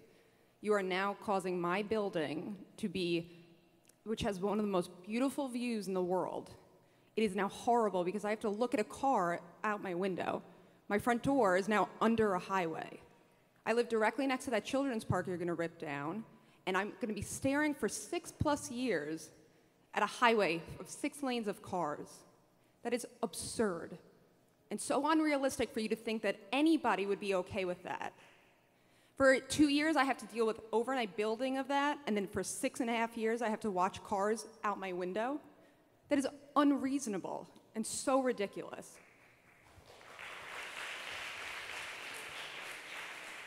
And I just wanted to note that in your presentation, you said that this is the elevated option is the greatest opportunity for safety, congestion reduction, noise reduction, and aesthetic benefits. That's the most absurd thing I've ever heard. Living across the street from a 6-lane highway is in no way safe. It is anything but quiet if you think 6-lane highway is quieter than overnight construction. And you're destroying the most beautiful view in the world. As everybody has said, people come from all over the world. I meet people every day walking outside of my door saying, I love your neighborhood, I love being here, this is the most beautiful thing I've ever seen. And because you don't want motorists to deal with a lane-by-lane congestion, I have to sacrifice something that I have wished and dreamed of and finally gotten. And I love my neighborhood, I love my building, and I love the people that love my building and my neighborhood, and you're willing to throw that away because it's easier for everybody, but not in that neighborhood. And I'd just like to finish quickly. In the history of the BQE, the city stole property from all of those brownstones on Columbia Heights to build the BQE. So these brownstones, where their backyard is facing the BQE and the East River, the city's already taken half of their land in the 40s when this BQE was built. And now you're asking them to take even more of their property away to build this disgusting thing. You're stealing land from people who didn't ask for this because the DOT did not maintain the highway. You're punishing taxpayers and people who are just trying to live their lives because this wasn't well maintained. So we really don't want to punish anybody, and this is a punishment. No, this is a punishment. This is a punishment. Please let me just give a quick answer, and I want Tanvi to talk too.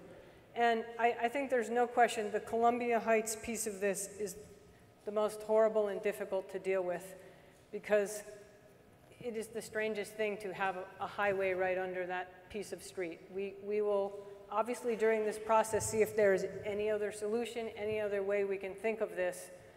But what happened in the 40s and 50s was a terrible thing. I wish it didn't happen, and it is a beautiful street, but there is the highway underneath it. But you're trying to build a highway on top of it now, on our street. Well, eventually so that we can tear it down and have the thing beneath it fixed. And yeah, but you don't have to do that. Just so to add another part to this, right? We have been contacted by residents of 73 Columbia Heights They feel severe vibrations because the highway is where it is and because it's so close. I know, I live there. So without us going in there and doing anything about it, it is not going to improve. But it's better than having a 6-lane highway inches from your front door. Understood. No, I don't think you do understand, though. You Presented don't. two options. If you had a 6-lane highway right outside of your door, would you be this calm? No. Okay. No, you wouldn't. Well, look, if I can't answer your question, we can't move the conversation It's not forward. a question. It's not. I didn't ask a question. I think we definitely understand where you're coming from. We've heard you have your say. Thank you so much. Thank you. I'm done. Linda DeRosa, John Marcolini, David Dritz. After that, Stephen Guterman. Hi, how are you? I'm Linda DeRosa from the Willowtown Association, and I want to thank Commissioner Trottenberg. Good to see you again for holding this meeting, and thanks to the whole panel. Most of my questions have been addressed. The Willowtown Association, we haven't done a formal study or outreach to the community. We're south in Brooklyn Heights, so Geralman Street is our main street. But from the community members I've spoken to, they're happy that most of your projected ideas are keeping the project in the configuration along the waterfront, in the configuration of the existing BQE and not bringing traffic into the neighborhoods. We know it's going to be a hard nut to crack regardless of what the outcome is. I think tonight you've probably heard berm more times than you want to hear it, and I think that's a valid point. Many of us from the very beginning of Brooklyn Bridge Park have been scratching our head about the useless berm. And actually from the Brooklyn Heights side of the berm, from the park side of the berm, it's beautifully landscaped, but from our side and from the promenade, it just looks like a overgrown kind of woolly mammoth that hasn't even been really maintained, honestly. So I hope there is some consideration for penetrating the berm in some way rather than using the promenade option. So you have said that this is an ongoing conversation, so maybe tonight when you've heard from many of the neighbors, you can reevaluate some of that as well. I have to say, I've been to many of these meetings. I heard some folks say that this has been sprung on us, but I've been to like 5 meetings, and I know that there's been other agencies that we've dealt with that have not been forthcoming, but I have found your team, your DOT team, and all of you very, very straightforward and honest and really thoughtful about everything that is said at the meeting. So I thank you for that. So for Willowtown, we're not really affected by the promenade, but we get it. It's a jewel and needs to be protected. But our concern is the Geralman Street Bridge and that access, because right underneath that bridge are the Riverside Apartments, historic building on the south side of the street, and the pump house on the north side, really right underneath the bridge. And there's a lot of concern about the stability of those buildings, especially the Riverside Apartments and their courtyard, which is potentially planned to be excavated for some crazy underground parking garage that the tenants there have been fighting for years. And I know the DOT gave an approval for that work, and I see Mr. Collier shaking his head. So that's a big sticking point for those folks, because you may need access to that courtyard for this work. And we're just looking to protect that building, that courtyard, and to also look to help you guys for access to that courtyard as well. Is there any comment on that? Or? So I'll comment on the DOT's part in that parking. We don't give approval for parking. That goes to the building. Any structure that goes up goes to the building department. The building department contacts the DOT if there's something within 100 feet of a bridge. And we say, they send us the plans, and we say whether it affects our structure or not. So when you say approved, I think the letter may have said approved. It should not have said it. It should have said we have no objection. It did say approved. I understand that. However, that approval is not approval to go ahead with the project. That approval means that we said that it did not affect the BQE at that time. Even your easement? You have an easement in that courtyard? We do have an easement, yes. Okay. But So you're fine with the word approved, and there's no consideration of reinstating We that letter? have since told that person not to use that word, because that's not his, the buildings department has to approve all building plans, not us. Okay, understood. Thank you. Thank you. I just want to, before we continue, we have 5 minutes left before 9:30, so I have a few more names I'm going to call to see if anyone is still here. That was it for the response on that one, right? Okay, Margaret Healy. You were called earlier? Okay, please go ahead. First of all, let me also thank you for coming today. I think this session was great in disseminating information, and hopefully you got some very good feedback.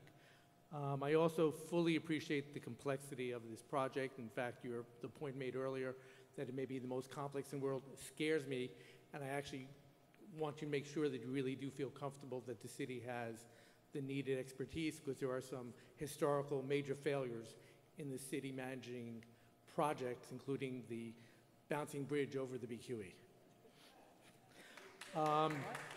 This also represents, I think, a colossal failure in state and city government.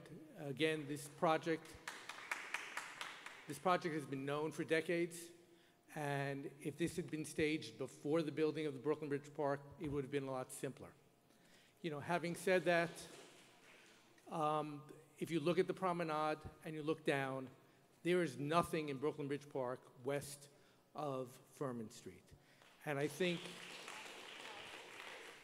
instead of just repeating that, there are lots of very, very good things that I think happen, benefits that happen to the project, if you can build the temporary roadway away from the BQE, including obviously not distracting and blocking the promenade for the entire period, but also from the construction period, not having to rebuild the BQE while you have a 6-lane road on top of it.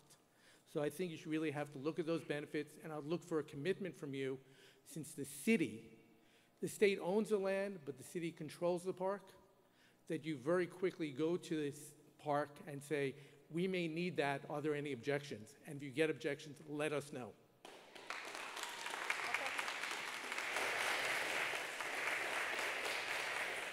The second point I'd like to make is about the promenade. I've heard about expanding and growing the promenade, and I'd like to remind you, this is a historic neighborhood. Homeowners are forced to keep their homes the exact same way they were. The promenade should be returned to the way it looks in size, shape, and feel. Thank you. Okay, last questions. Margaret Healy, I called earlier, not here. Okay, Hillary Jager, please. Okay. Oh, you're Hillary. I actually have a solution. I'm sorry, ma'am. I have a solution. Was your name called, though? No, but I actually have a build solution for you. Her name was Would you like to next, hear so. it? I would.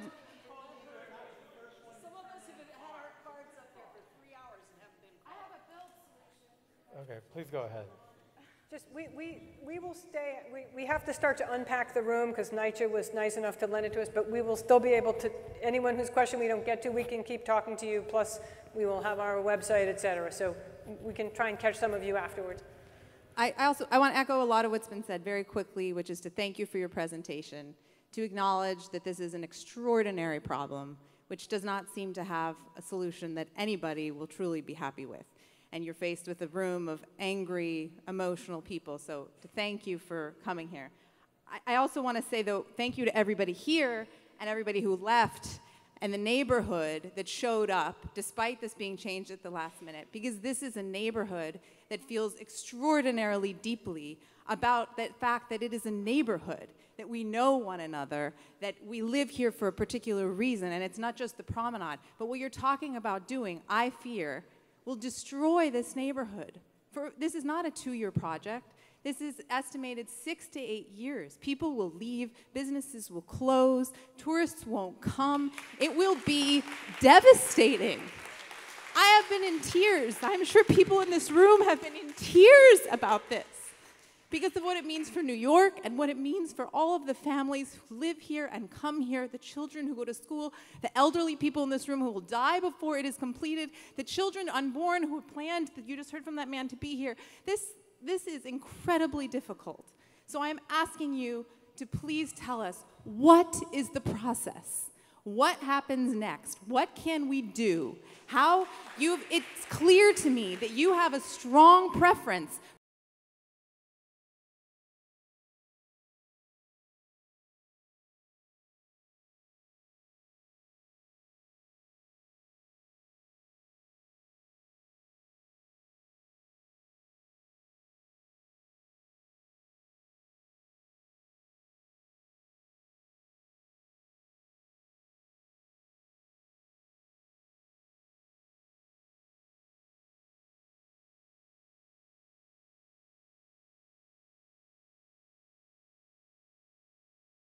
outside of the Brooklyn Heights that enjoys the promenade and loves Brooklyn Heights from what it is, which is one of the last true neighborhoods in all of New York City. Please tell us what the process is.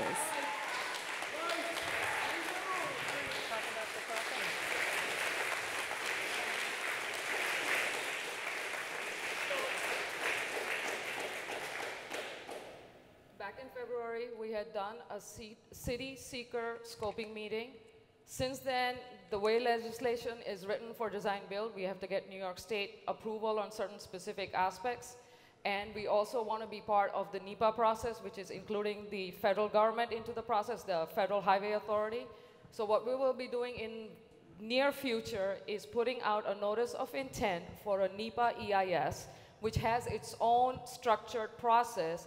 And that will lay out all the future steps. It's a lot to get into in one night, which is why we'll have to come back and kind of walk you through that process. But can you put something on your website that outlines the process? I'm giving you where the link is. If you go to our website, there's a link to NYCHA process. That's the general process. How it will exactly work in here, we will present to you at a different meeting because it takes too many. We can't keep you here for 5 hours. I understand. Just tell us, that's my other question. Is it truly your recommendation that the innovative approach be considered and how be the one that's put forward, or do you see them as equals? Because my sense is, with the power that you hold, I used to work in the government, I get it. With the power that you hold, if you recommend the innovative approach, that carries a lot of weight with whatever the process is. So is that your recommendation at this point? I mean, right now, having looked at all the options, and look, obviously, tonight is our first big night of really laying them out. Obviously, people really despise them, and I heard how you described the option. I think every option has its own terrible qualities to it. I think now we are going to have a big process. I think it is going to involve elected officials. It will involve the mayor. It will involve the governor. And honestly, I don't know where we will wind up. I think we tried to make a case for some of the advantages. There are lots of things to hate about it. No one denies that. For what it's worth, we have tears in our eyes too. This is what we're presenting. This is what we're presenting tonight. We're going to have many, many meetings and dive in. This is not all right. So here we put some. Well, actually, these dates aren't that useful. Yeah, can you explain this to us? Starting in October, we're going to start having we're going to start to continue to have some meetings. It sounds like we will flesh out some other options, and we have some fleshing we could even do tonight on.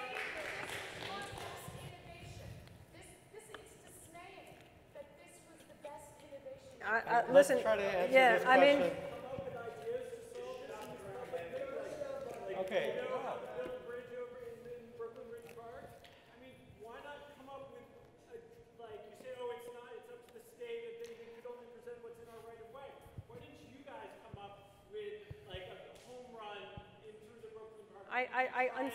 Can I just tell you, unfortunately, I don't know that there's a home run here.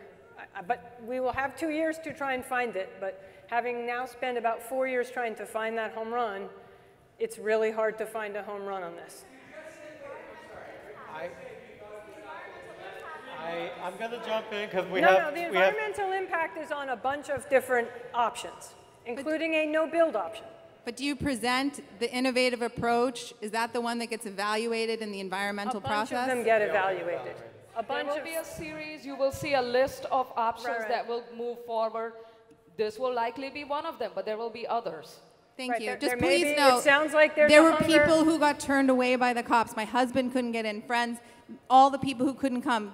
Please take what you heard tonight and come up with something else that does not A, destroy the promenade, and B, put a 6-lane highway around a beautiful, beautiful neighborhood. There must be something better. Just sit the promenade onto Furman, you do a 3-lane there, it's on solid ground, you build up one more level of the cantilever. I walked from Kennedy, I walked from Kennedy all the way on Sunday. I walked the whole Okay. day. I think we understand. Oh, ma'am, thank you. I hope you filled out a card. We're going to take all your comments, okay? We did explain, and I'm sorry to tell you, it's past 9:30. We are obligated to end the event now. But we do thank you so much for coming tonight. We will be holding many more events of this kind. And please remember, you can submit a question online, and we'll be sure to get This you a sounds like response. Detroit. It sounds like the kind of nonsense you get up in Detroit.